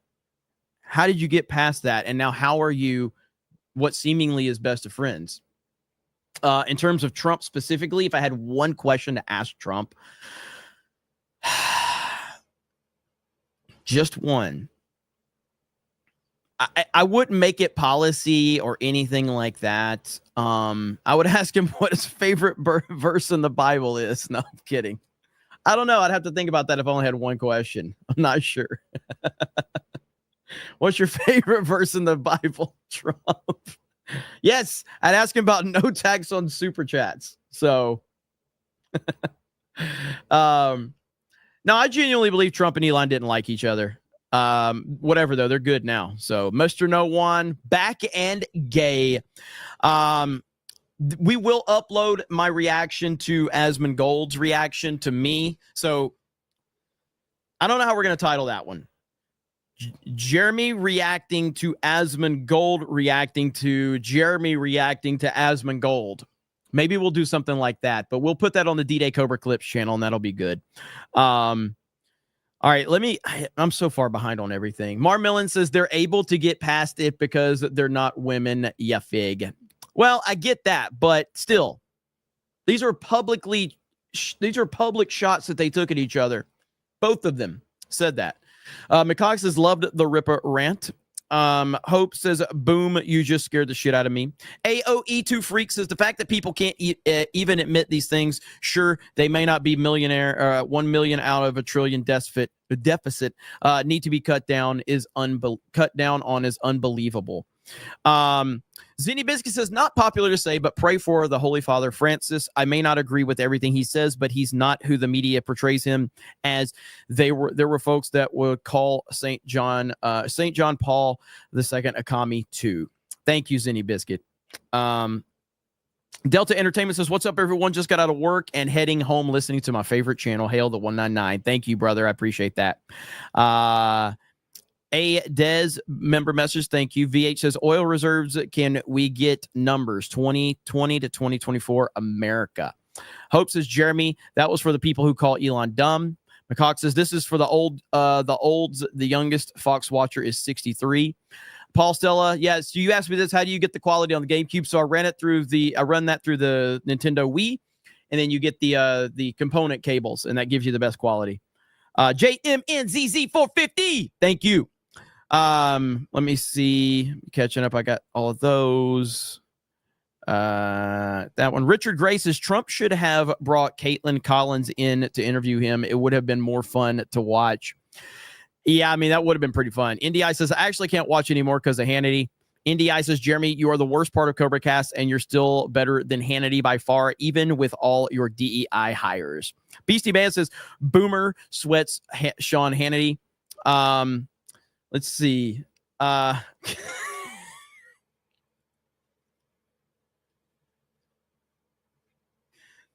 Jessica is hot. Send mouse. God damn it, Kevin, calm down, buddy. Let's see here. Eric K says, big gay streamers they should look up or hook up. Beastie Man says, double Jeremy, double Asmon. Holy shit, bro. Eric K says, Jeremy keeps talking over Jeremy. Will one of you shut the hell up? I agree with Jeremy, agreeing with Asmon, agreeing with Jeremy, agreeing with Asmon. Also, Jay. Isn't that how it goes? Jeremy's basically a DEI hire. 8 o'clock says, I'm listening to this at work, and I don't know what's an echo and what's a react inception. Peak content, Jeremy. Keep it up. Tinhead says, you're a dude reacting to a dude that's reacting to a dude that's reacting to another dude. That is that summarizes CobraCast right there. John Ambler says that Jeremy guy looks like the kind of guy that likes dicks inside. Look at there. Hector says quality content. This is literally an echo chamber. Well, we had to change things up after, you know, me and Ripa, you know, screamed at each other for however long that was, 10 minutes. Blue Eyed Scorpio says, how do I double thumbs down? Let's see. Beardo 1.1 with $1. Didn't get the downgrade yet, but keep the good work. Keep up the good work. Bebop, I got that one. Stickle Jana says, did the libertarians crash the stream? Sally Ito says, you're muted. Grand Potato says, Ripa showed up at Jeremy's house. Hope says, what do you have against announcing streams on X? I used to stream them there, but like the numbers are so out of whack over there. So I just, it doesn't give you concurrent viewers. It only gives you total viewers. And it just annoyed me with the numbers that it gives me here. But if you guys want me to go back to streaming on X, I will 100% do that. NDI says, Ripa sabotage you. Mr. No One with the gifted membership. Lying Dogface Pony Soldier with the gifted membership. Mr. Scott says, F the Pope in his A. Hail the 199. Jay Skywalker says, if you could, I got that one. Eric K says, Jeremy's motto, $20 had to do it. Shadow Saiyan says, Daddy Fat, so I got that one. Stephen Brown says, thank you, chat, for the 18 months of memberships. Hail to the Tattoo Crew. Vindicta, Darter's Revenge, coming soon. Merch available on 9line this Friday. NDI says, who elected this Kevin to choose what videos to play? I didn't vote for him. What are we, some sort of bureaucracy? Shadow Saiyan says, no way the Clout Chasers is doing a stream about Ripa and Jeremy's argument. Say what now? Oh, you mean like the Rip? I know that. Like, I literally know that's what was going to happen. I texted Ripa right after. I'm like, you know what's going to happen now. So Dirk says, it's pretty common for people who hate each other to become best friends. At least that's what I've observed throughout life. Enter 2 credits. If you have time, I sent a question on X. Mr. No One says, reaction inception. There we go. Bender Sports Network says, hey, Jeremy, you should react to Smouse's dad disses Smouse's. Let's see. Is a fan of the Wicked Broadway from 15 years ago. It's a funny video. Hail the 199. Force says, I want a Trump Elon interview. No Hannity. I agree. That Hannity ruined it completely. Over on Rumble, I do apologize that when the computer crashed, I lost all my Rumble rants on my on that plugin that I have. Oh wait, I got a couple of them right here. Marmillan says, here we go. Marmillan says, bro, I'm so confused. I'm only listening and I don't know when it's you or you before an Asman and an Asman clip you play or Asman in the clip watching you. That was probably very confusing for a lot of people. Probably. Gremlin for 10 says, dude, I've been watching Eddie Griffin channel lately. He started a political show called the NNN. You can guess what the first N means. And you got to say he loves Trump and Doge. It's funny as hell. Fuck YouTube. I hear you, brother. I have heard about Eddie Griffin stuff, though. Johnny Wiskin says, I know you hate Mark Hamill, but here's something to laugh at him. As he was presenting an award at BAFTA, his pants dropped on stage. Either the force was not strong or his belt, or maybe it was Yoda. Yeah, I did a video on that over on Geeks and Gamers. As a matter of fact, on that note, I want to show this really quick because I did bookmark this. And I think this is kind of an old clip, but it applies very well to what we're doing right now. Let me see if I can find it. I think this is Cat Williams said this about Trump. Let me see if I can find this.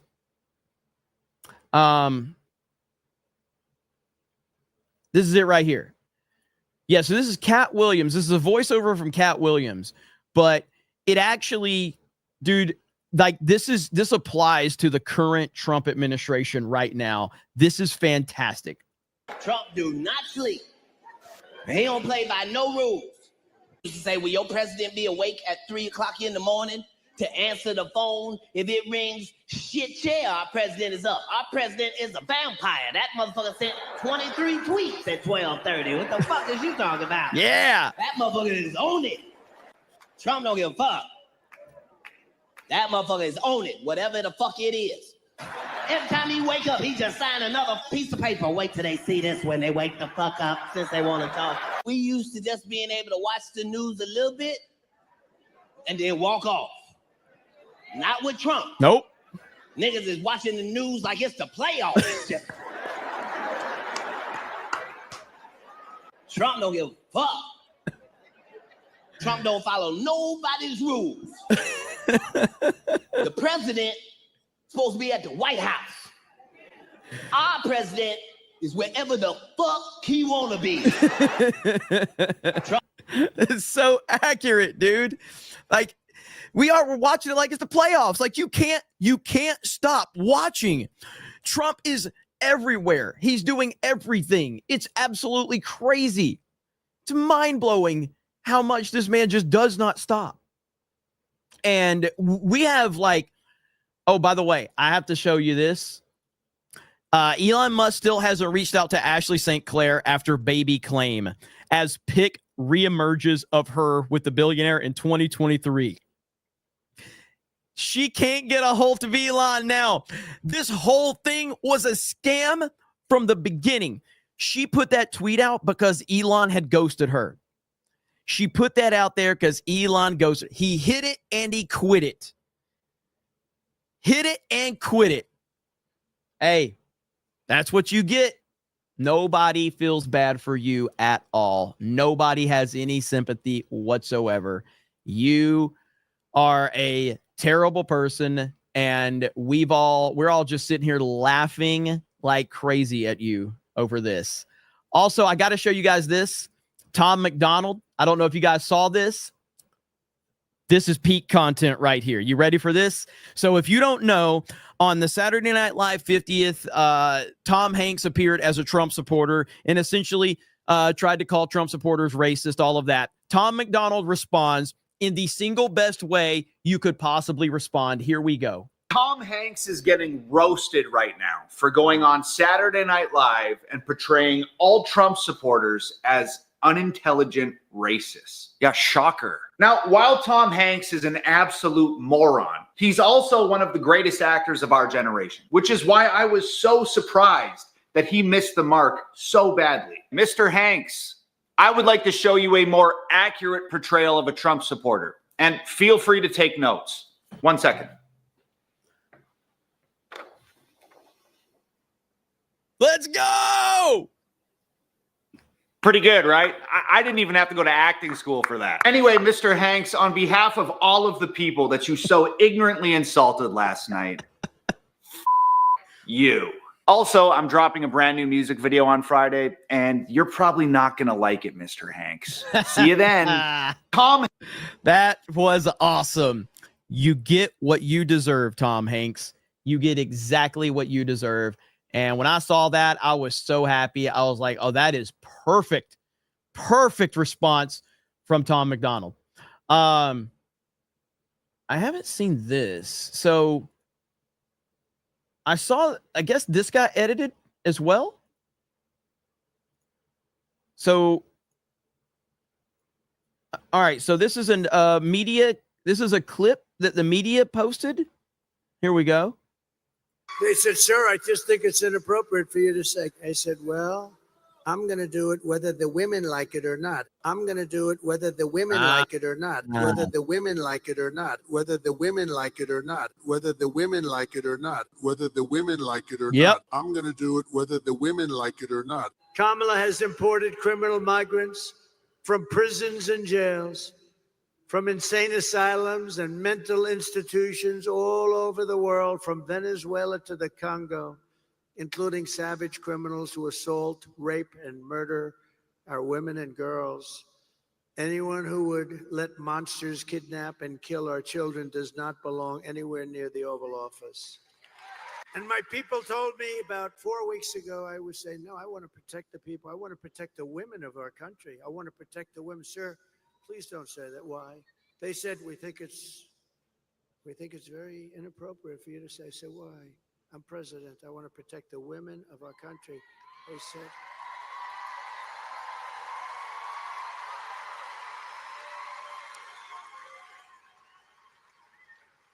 They said, sir, I just think it's inappropriate for you to say, pay these guys a lot of money. Can you believe it? I said, well, I'm going to do it whether the women like it or not. I'm going to protect them. That just shows you, and I know I got a little low there with the audio, but that's the media right there taking one little thing out of context and trying to build a fake narrative around it because the media is the enemy of the people. Holy crap, man. That's just absolutely insane. Disgusting freaks. Now, there was a clip that has been going around that I really wanted to see because I've been bookmarking a few things because of earlier. I knew that we were going to have a CobraCast tonight, and I'm trying to find this clip that apparently was really, really good.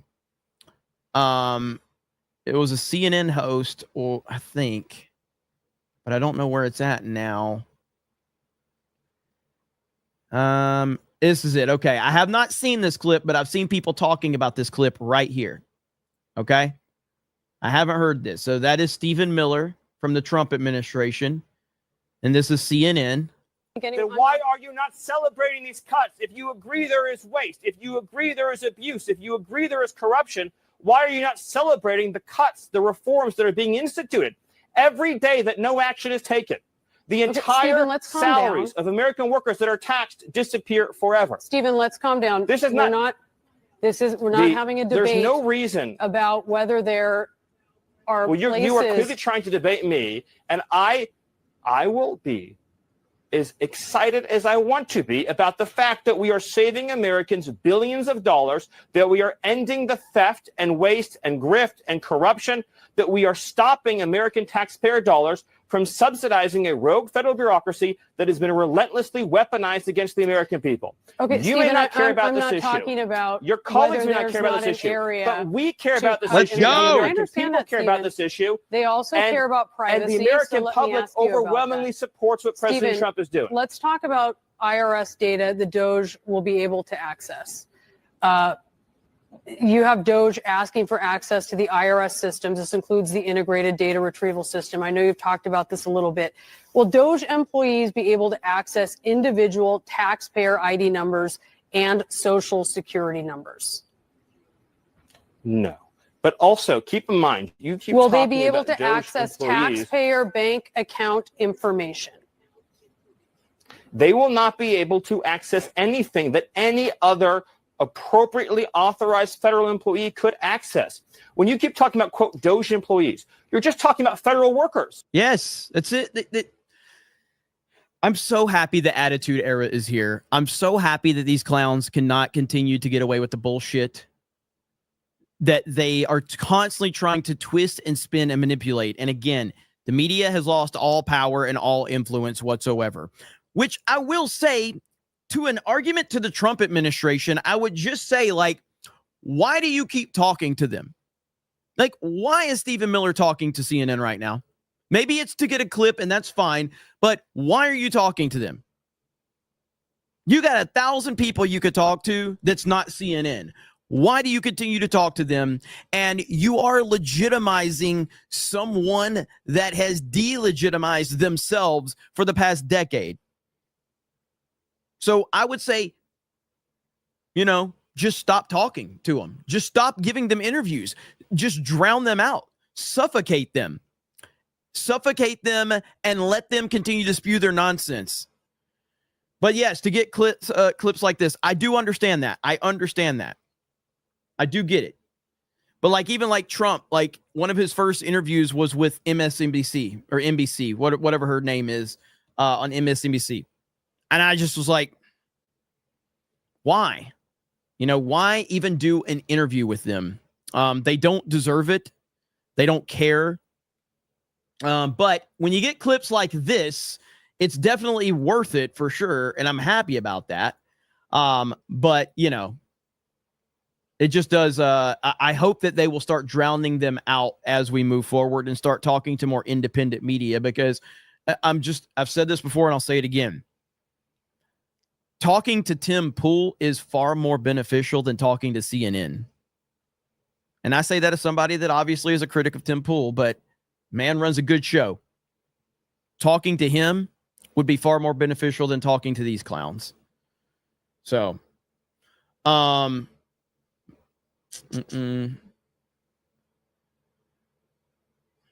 down, Jeremy. Go fuck yourself. That's what he should have said to her. Yeah, so we'll see.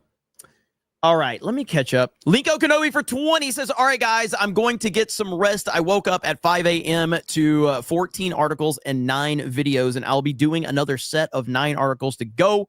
Damn, I love this job. Anyways, hail the 199. Hail Cobra. Good night, everyone. Thank you. Appreciate you, Linko Kenobi. I hope you have a good night, buddy. Bebop for 20 says, with Gary's book coming out soon, when will you release your coloring book, Jeremy? You know, I'm not interested in doing a fucking book. I'm not doing coffee. I just want to play video games and talk politics. And that's about it. So that's pretty much all I want to do. I'll be okay with that. If I could just continue to build Geeks and Gamers, that's all I care about. That's all I care about. I'll let more qualified people like Gary do the whole book thing because he is far more qualified than me. He's a very qualified individual. Force Geeks, I got that one. Shadow Saiyan said, mod lives matter, especially the cute one, Jessica. Damn, Shadow Saiyan. Shadow Saiyan. Chill, buddy. Force Geek says, the Asmon thing was streamception. I'm confused. I am too, to be honest. Jared Armstrong says, she belongs in the streets. Let's see, is it Metacule? Vitriol says, I wish someone would ask something crazy like, he's going to try to make the third temple. I feel like he would LOL as a deal.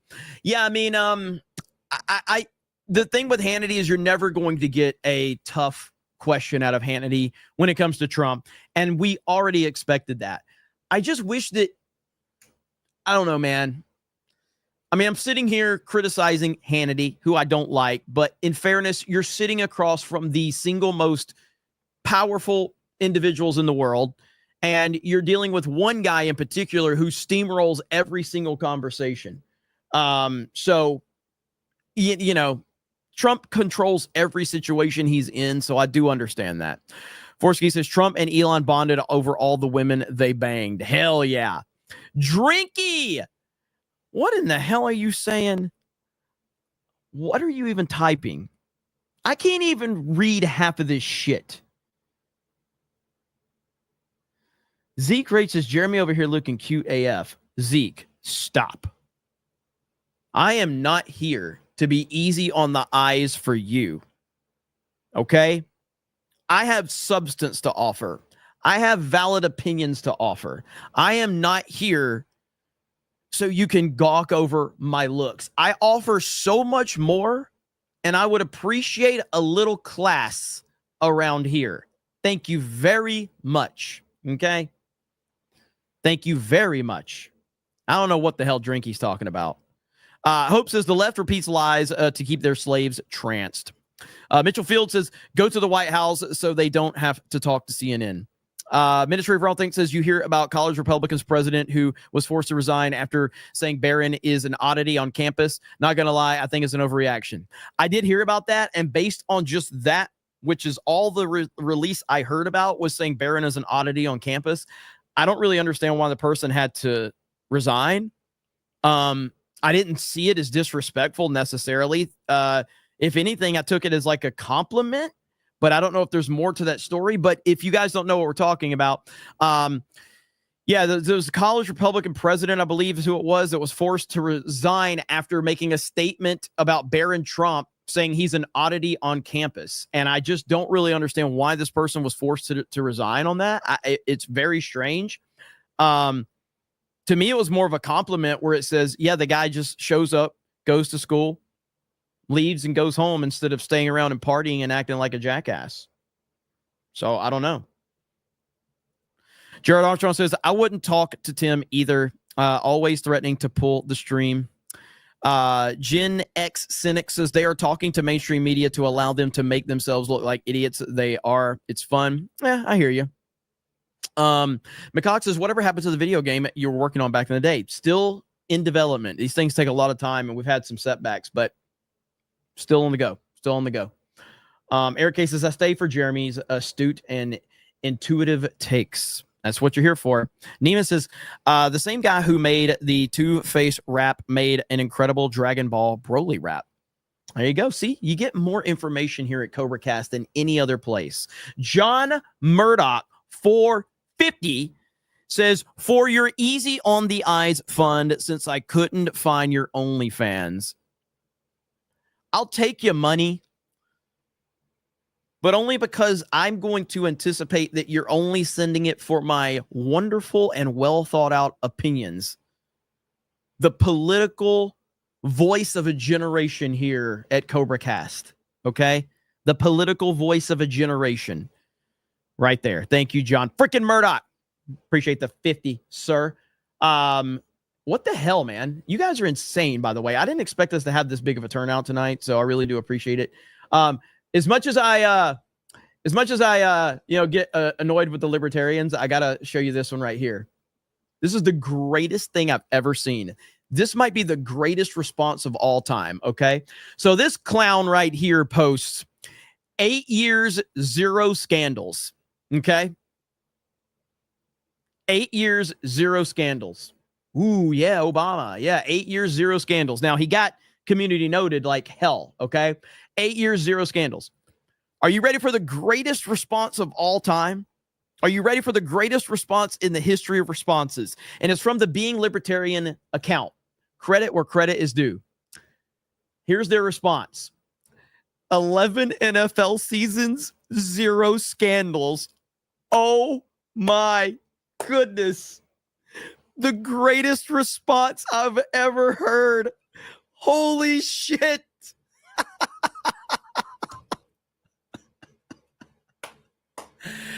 Oh, that's so good. Credit where credit is due. Oh, I saw that one. I'm like, thank you, Lord. That is so great.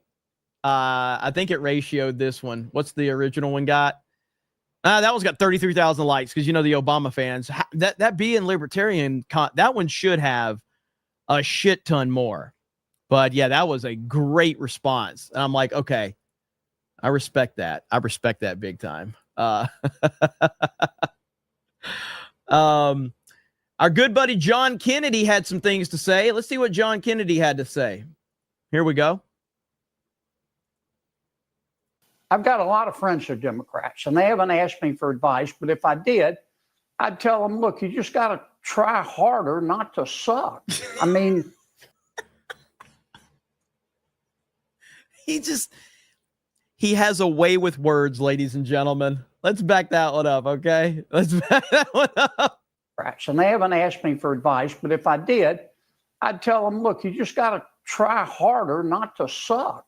I mean, think about it. Over the past 4 years, the Democrats mismanaged Congress. They mismanaged COVID. They mismanaged the economy. They mismanaged inflation. They mismanaged the national debt. They mismanaged Afghanistan. More recently, in their opposition to President Trump and Mr. Musk, the Democrats have chosen to support the bureaucrats and the spending porn over the American taxpayer.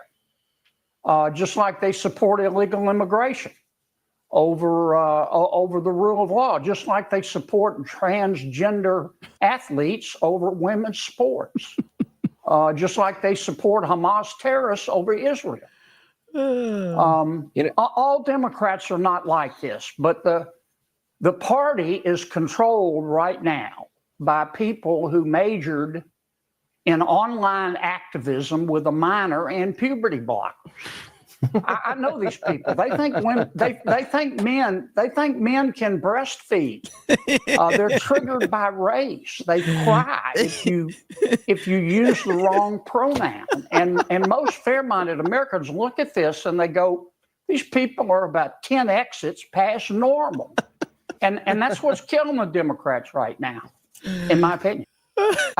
Dude, he is fantastic. I love it so damn much. I don't know if you guys saw this earlier, but this is what happened with Mark Hamill, for those that are curious. Mark Hamill is suffering from a severe, like, stage 5 TDS. I mean, he has the worst case of TDS ever recorded. Now he's also suffering from Elon derangement syndrome. So he shows up to the BAFTA Awards and his pants fall down. So what makes us love cinema so much that we're all gathered here to celebrate tonight? For me, it's that films create worlds so vivid and stories so powerful that we lose ourselves in them completely. They create immersive cinematic landscapes that feel alive, whether they're set here in London or anywhere.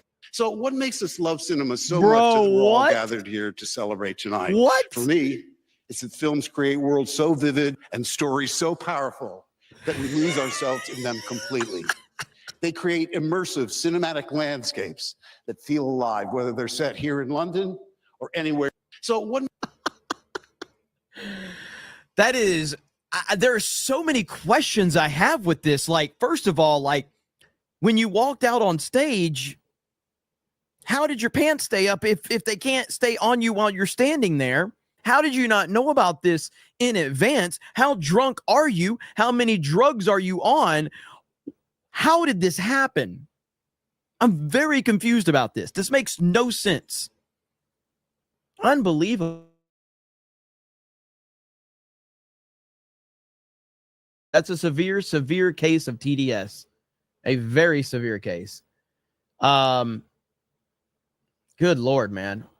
What is this right here? What is this one?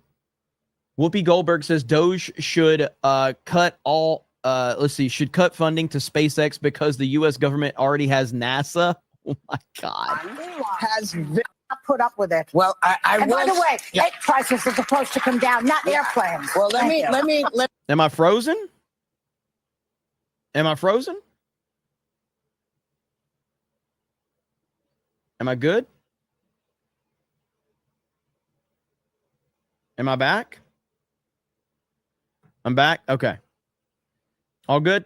All right. Yeah, I didn't have any freezing on my end. All right, here we go. Put up with it. Well, and by the way, egg prices are supposed to come down, not airplanes. Well, let me say someplace that could really use a lot of cutting. You know, Elon has very many what do you call it? Government contracts. Yeah. I think, because I don't remember, maybe y'all heard it, but I don't remember looking for an armored car. And I don't remember, I don't care what it looks like. I don't remember asking for it. I don't know why I'm paying for it. Yeah. I want to know, when did I say, hey, we need another agency next to NASA? Yeah. So when did we start paying for his stuff? About SpaceX overseeing FAA? No. You know that he's going to be cutting NASA. Yeah. That's the competition. So what is the real deal here? If we want to cut some money, let's cut some of these. I'm okay with that. Because we have to pay for it. You are paying for everything he sends up that comes back down, that falls back down and breaks up. That's out of our pockets. We'll be right back.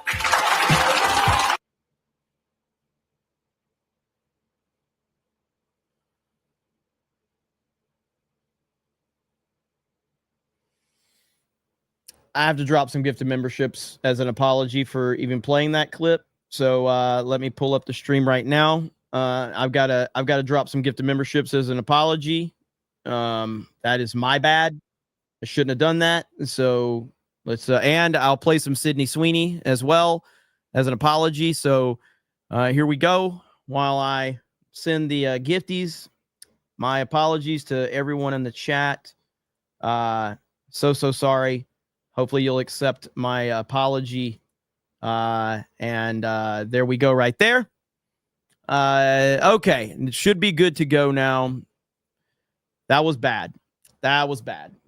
So, yeah, that was not a good decision on my part. So I humbly apologize to each and every person in the chat. And hopefully you'll forgive me and not hate me for the rest of my life. Drinky Crow for $100. Can you play Song to the People Who Have Passed onto the sky world. What? What are you talking about now? Are you sending me messages? Oh, you are. Okay, I'll have to look at those in a minute. I'm trying to wrap this up, Kevin. Trying to wrap this up, buddy. Blackguard says, I think that Mark Hamill's initiation promotion ceremony for the Hollywood degenerate culture, he's going further into the cult, and he's now proved himself. You might not be wrong. You might not be wrong. Let's see. Got that one. Got that one.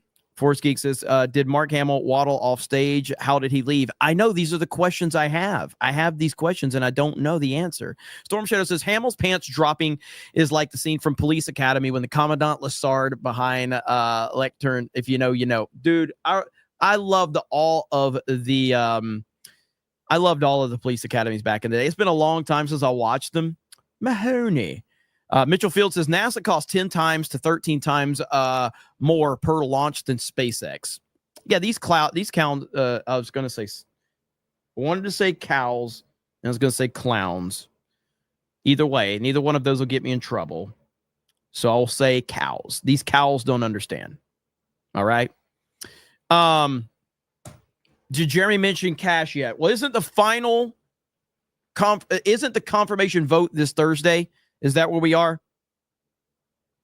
The confirmation vote is this Thursday, if I'm not mistaken. So if that's the case, I will be covering it live here on this channel if it is, in fact, Thursday. If you guys want to update me on that, but that's what I heard.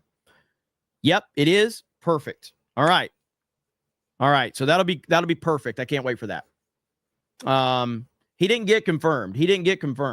It's gone to the Senate floor now. Am I correct about that? I don't think he got confirmed. Fine. The confirmation vote is either tomorrow or Thursday. Let me see. Let me just find out. I heard Thursday, but I don't know. Maybe I'm wrong about that. But he didn't get confirmed today.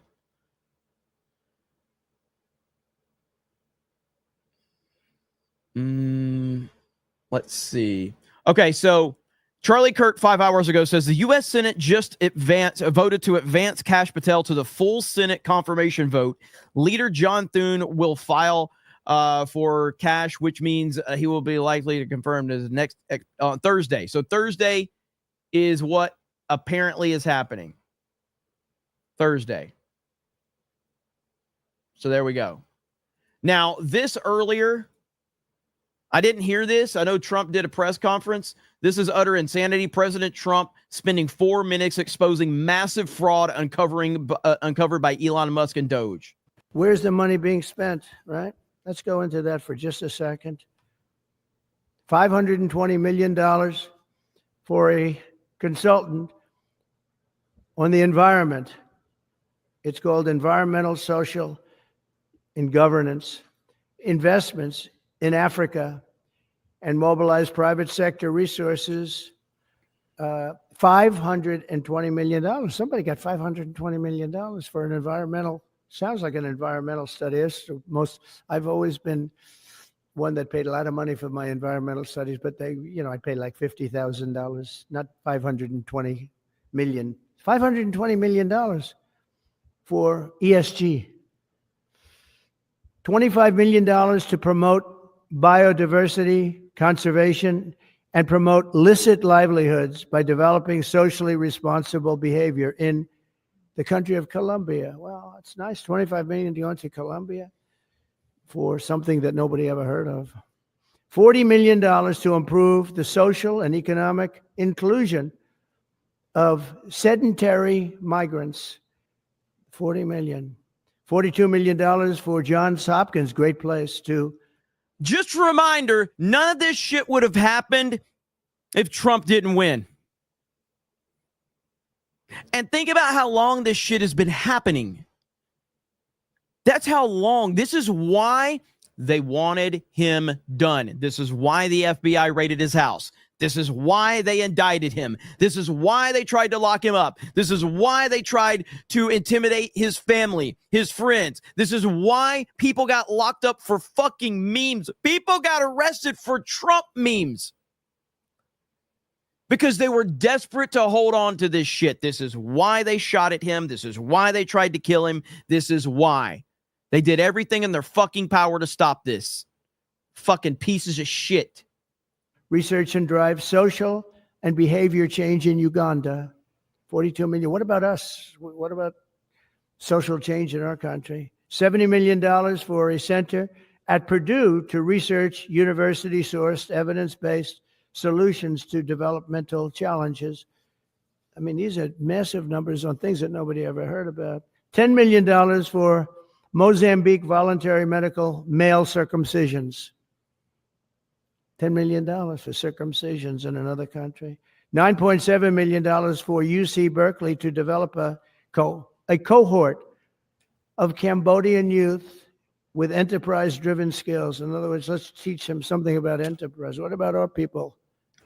Can't we teach them about enterprise? $2.3 million for strengthening independent voices in Cambodia. $32 million to the Prague Civil Society Center, which is a very liberal group of people. Wonder how much of that money came back to the people that approved it. $14 million for improving public. Somebody said stop interrupting. Put on a fucking shirt and go fuck yourself. I'll interrupt as much as I want. Put on a fucking shirt. Nobody wants to see that shit. Public procurement in Serbia.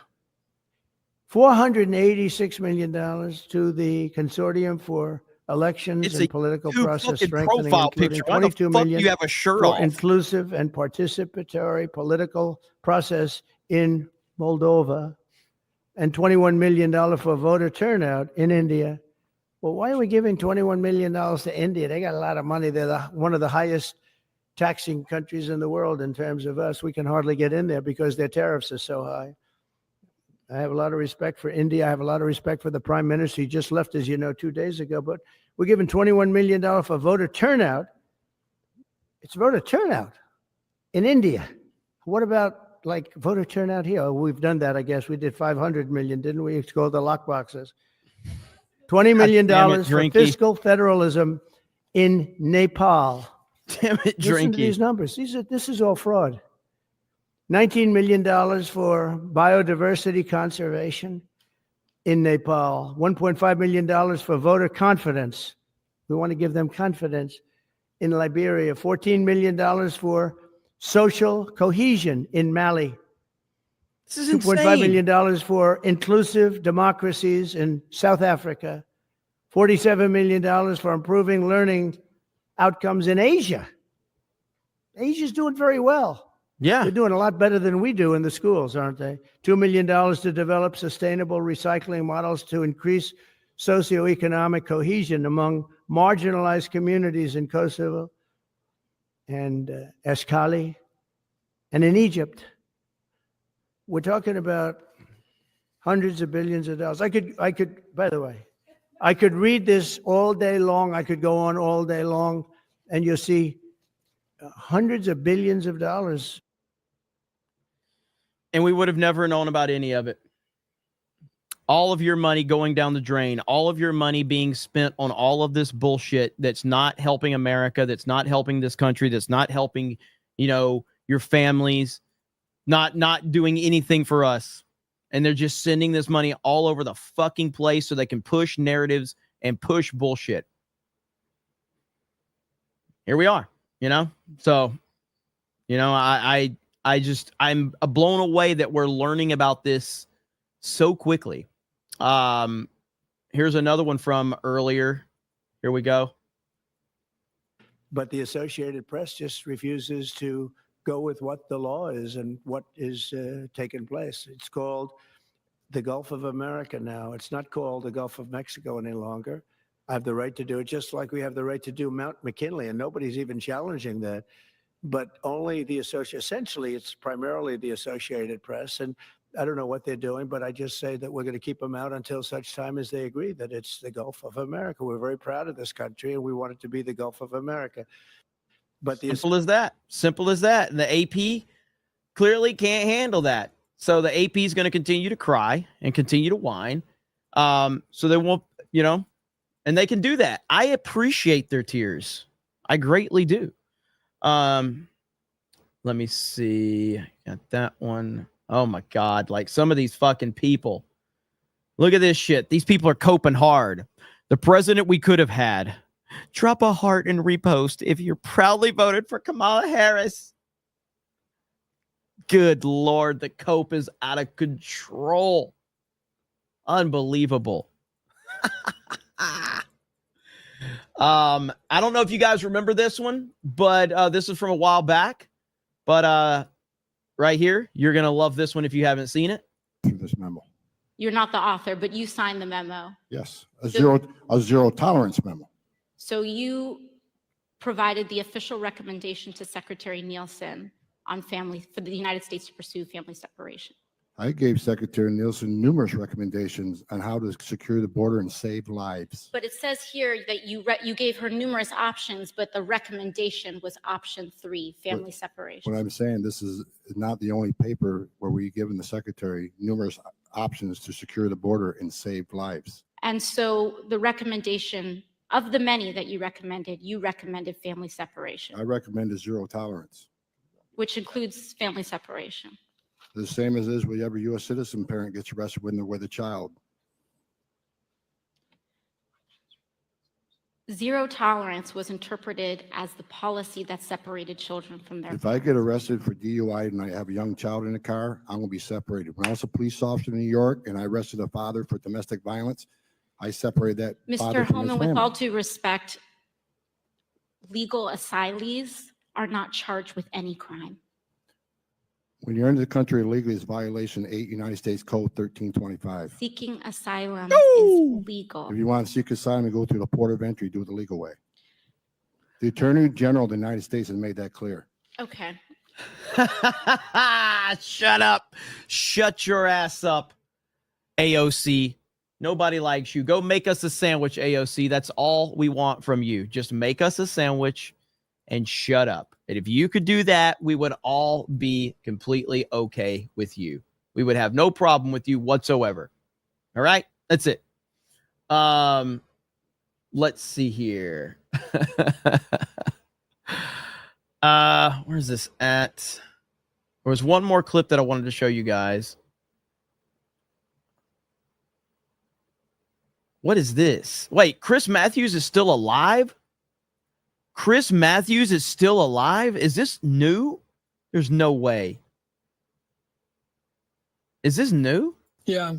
Well, there's a lot of rules out there about how to behave when you're losing. But, you know, the big problem is that Trump came in this second time, with a machine gun. And he fired so many shots. He said, first of all, the people that tried to kill Congress by attacking the U.S. Congress on January 6th, I'm going to pardon them all to let you know where I stand. I'm with them. That was a pretty clear statement. I'm with Article 2, not Article 1. I'm not with the Congress. I'm not looking out for you guys. And when it came time for advice and consent, which was a whole book written about, and it was a big issue, the right of the Congress to say no to a cabinet appointment, he said, you're not going to do that because I'm going to shut you guys down. And he did. So Tillis and Cassidy and Collins, nobody talked. They shut down the Congress. He said, I'm the boss. And he just said the same thing overseas. He said, basically, let's see, I'm going to have one of my guys over there is going to say that Germany should go to the right. Germany should move to the right. Now, there's an interesting foreign policy. I haven't seen that in the 20th century, certainly. Go to the right. And that's what his vice president said. I want you to accept the AfD, join the right, put up with them, not only put up with them, tolerate and use them. Bring them forth. Go to the right. Get to the right. You know, it's unbelievable. And then he treats little countries like Ukraine like they don't matter. Europe like it doesn't matter. He's the big... Zelensky's the one that won't even let his people fucking have an election. Jesus, these people are freaking... boss at home and the big boss overseas, and nobody stands in his way. And I watch the Democrats and the media too. It's very hard to take on a firing squad. A lot of bullets coming your way, all aiming at you, and you've got to shoot back in all directions at the same time. Nobody in the Democratic Party can say, Schumer can't do it. He's a good leader. You know, Pelosi was a fabulous leader. but the ability to take on all the shots at once. Now, that's interesting. You know, Peter Baker can do it in the New York Times. You know, he's one of the few people who can actually lead a news story and talk about everything that's going on and attack back. Why can't a Democratic leader stand up and say, what I just said, this guy's taking down the Congress. He's taking down the rights of the American people. He's the big boss overseas and back here. The big boss. Listen to him. Do what he says. Nobody's saying that. Chris Murphy's trying. I keep waiting. Who's going to stand up? Who's going to take a shot back at this guy? Why isn't Cory Booker doing it? He's got all the talent in the world. I am a big Cory Booker fan. Do it, Cory. Do it. Yeah. Okay, so a couple things here. Number one, you misrepresented a whole bunch of shit that Trump said because that's just what you do. That's what the mainstream media does, and we know that. So that's not surprising at all. But the bigger news here, Chris Matthews is alive. Chris Matthews is alive. Congratulations. Good job. I didn't know that he was still alive. I didn't know that. So that's the biggest surprise that I found from that. I see what you posted, Eric K. I can't post that on YouTube, though. Let's say the picture of AOC is a little too revealing. So I can't post that one. But I can definitely check it out. I'll do some research on that afterwards for sure. I'm looking forward to that one. Can't wait, actually. So it's a fake pick. It's a fake pick. So don't get too excited, everybody. I've been meaning to watch this. Everybody's been talking about this clip. Everybody's been talking about this. I have not seen any of this yet. I do like Michael Knowles generally, outside of the fact I can't stand most of the Daily Wire, but I like Michael Knowles for the most part. I have not seen this, though. Hi. Hello? Blossom.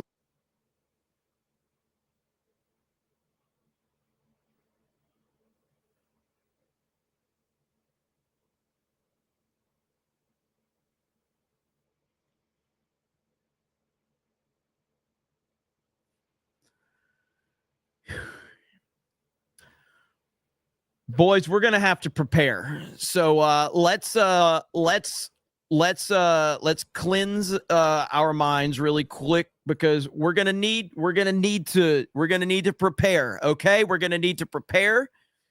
So let's just go ahead and take some mental notes because we're gonna need to prepare before we get into this one. Okay, so here we go. She, her, hers powerhouse. The Blossom Powerhouse. Lovely to meet you. Yes. Go ahead. I want to know your ideology around transgenderism, something that doesn't exist. It just sounds more like conservative propaganda. So I kind of want to know a little bit more about what you're trying to communicate. Okay. I think for all of history everywhere, people have understood the human person to have something to do with his body. So like your body has something to do with who you are. Now, there is an alternative view, which is called Gnosticism. It's a view that our bodies don't really have anything to do with who we are, that the body is maybe even evil, and that our true selves have no connection to our bodies. And I see in the transgender ideology a kind of Gnosticism that says that you could look like a man, you could have a man's genetics, you could have a man's genitals, you could have a man's everything. But if you feel on some deep level that you're really a woman, then you are really a woman. And I don't think that's true. And I think that the social effects of that are really bad, because it leads to the depriving women of their legitimate rights. In some cases, it leads to rapes, notably in the last few years.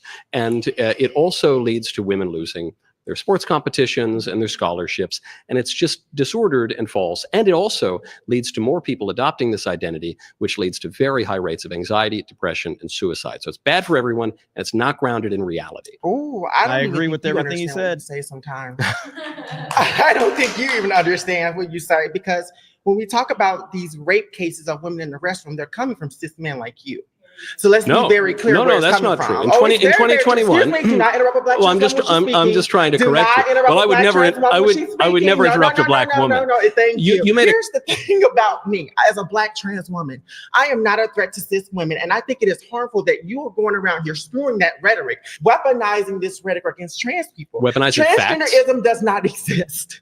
We as trans people exist. We are 1% of the population, and there is a lot of power in the trans identity because you are sitting here spewing something to me that doesn't really I'm not exist. spewing anything. I'm just stating facts I plainly. have lived experience. You don't, and you never will. But I do have a question. I have for lived you. experience. What if one of your I'm alive. What if one of your kids came out as trans? How would you God react to forbid. that? I mean, I would obviously love my children, and I would Okay. try to do what's best for my children. And the best thing that I could do to be respectful and also to be conducive to their flourishing Mhm. is to tell them the truth, which is that they're not really girls. Oh, come on. I can't even imagine your relationship with your children. No shade. It's great. That's a great I relationship just with my cannot even children. imagine that. But here's the reality. We exist. Again, people like you do not have the intellectual capacity to hold conversations like this because in a minute you're going to reduce this down to genitalia, and then we're going to have to shift this somewhere else because obviously No, in a people like minute- you, that's where they go, right? In a minute, what I'm going to do is correct something you said. When you said that Go ahead. the rapes that have occurred in these bathrooms are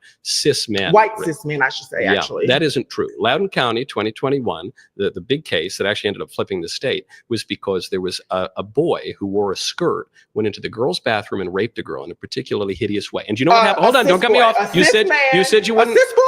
It was not a trans woman. All y'all do I don't is think go back to it- cis boys. You're always talking about cis boys. he was I wearing- don't understand he was the wearing- fascination with trans bodies. And It physically hurts me to listen to this shit. Like, I know this gets a lot of clicks and this type of back and forth is good, but like, it's just fucking painful, and it's necessary for this type of stuff to happen because you need people, the people that don't understand how deranged that these lunatics are, they need to know. They need to be exposed to how unhinged they are.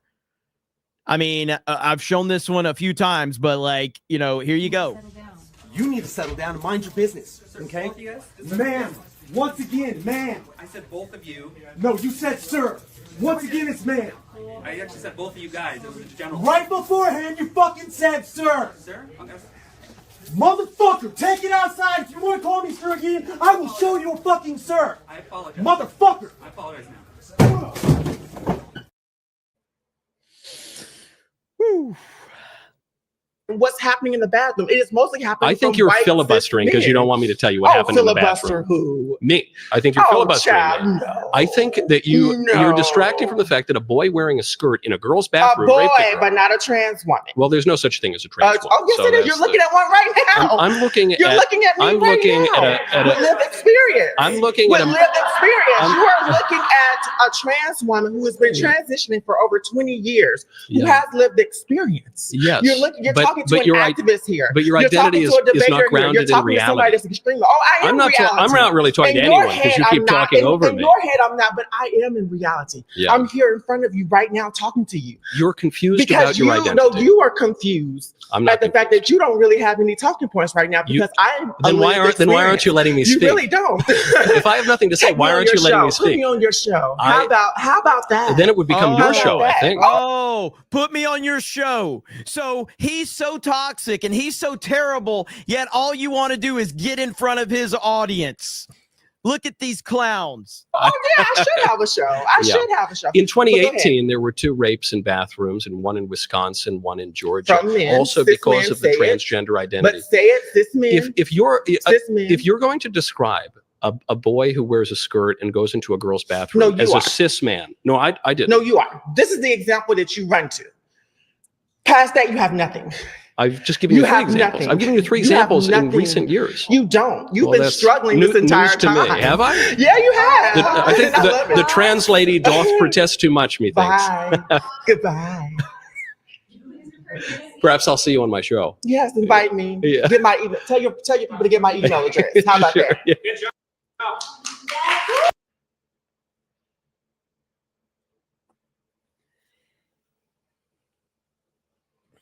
I just don't see the point in having a conversation with someone that's so deranged like that outside of the content, obviously, that it provides. But holy shit, man. That was wild. And he better not. Like, Michael Knowles better not invite that weirdo. But I mean, I guess if he sees an opportunity for content, I mean, who's that?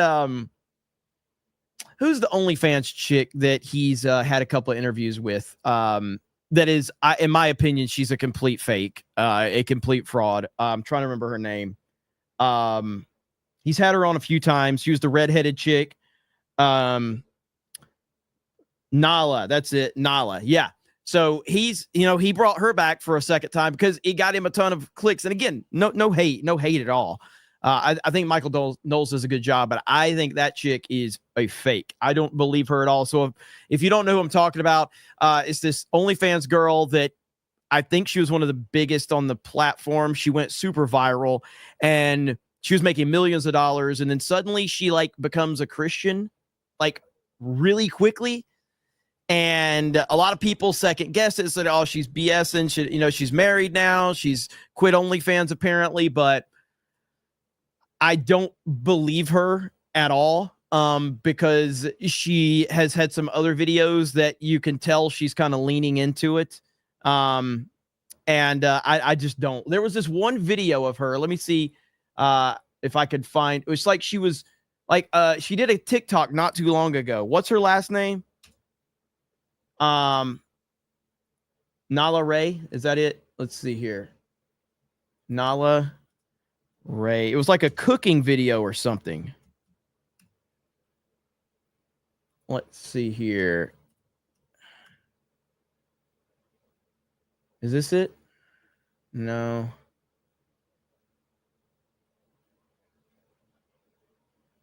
Yeah, here it is right here. This video right here.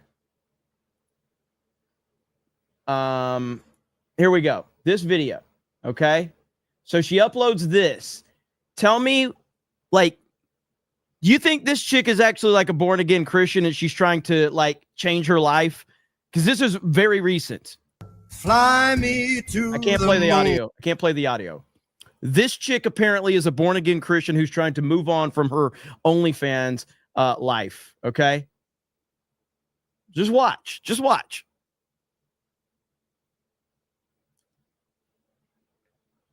Just watch what she does.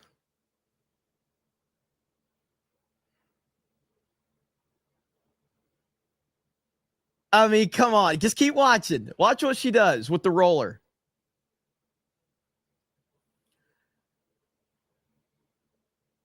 Come on, man. There's no way you're going to make me believe this chick is a born-again Christian who's trying to move away from her porn life. Now, watch this. Watch. This part right here. Look. Dude, you got to be a complete, like, you have to be a complete denial to think that this chick is like legit.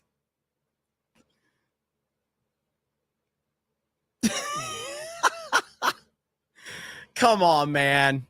No, not even, like, you're not going to make me believe that at all. Let's see.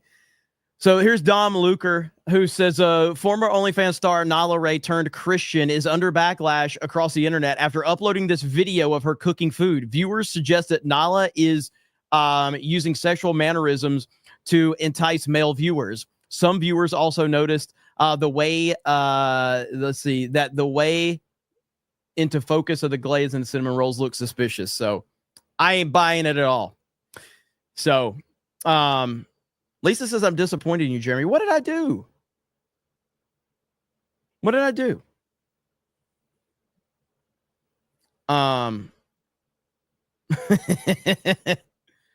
Why are you disappointed in me, Lisa? Let me see. Chat's amazing. D What says y'all could fix her. Tommy.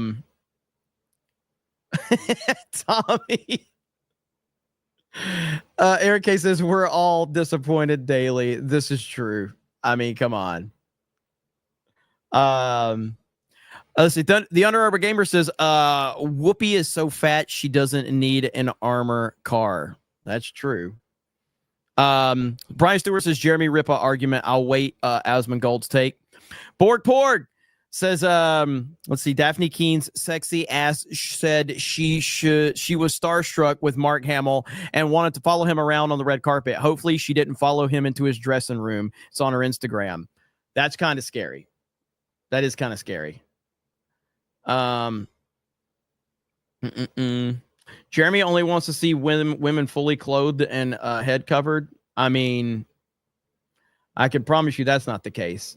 I don't have a problem with her. She's smoking hot. I just have a problem with you trying to say that you're a born-again Christian and you're turning your life around, but this is what you're doing. I ain't buying it. I ain't buying it at all. Let's see. Sergio Garcia says, ha ha ha, he does not have a shirt on because you fig. Karen July, last person who pulled up to me, I had to call the cops on him. Can't have someone disrespecting me like this. Get ready for the bully hunters.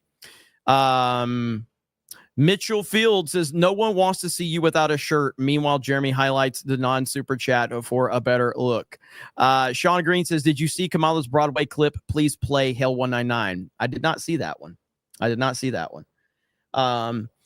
George Barney says, thanks, Jeremy. I just love deep man's voice. Eric K says, is that Epic Mike an address? I don't know what the hell Drinky is saying right here. I'm not even going to try to freaking say it. CG says, of all the conservatives who do this Jubilee thing, Michael Knowles was the best. Dude knocked it out of the park, made the haters look like fools. Shorty Short says, as an L, really wish the T was in a different group. Haas von Butterdutch says, when did the, let's see, I'm not even going to try to say it. I'll fuck it up.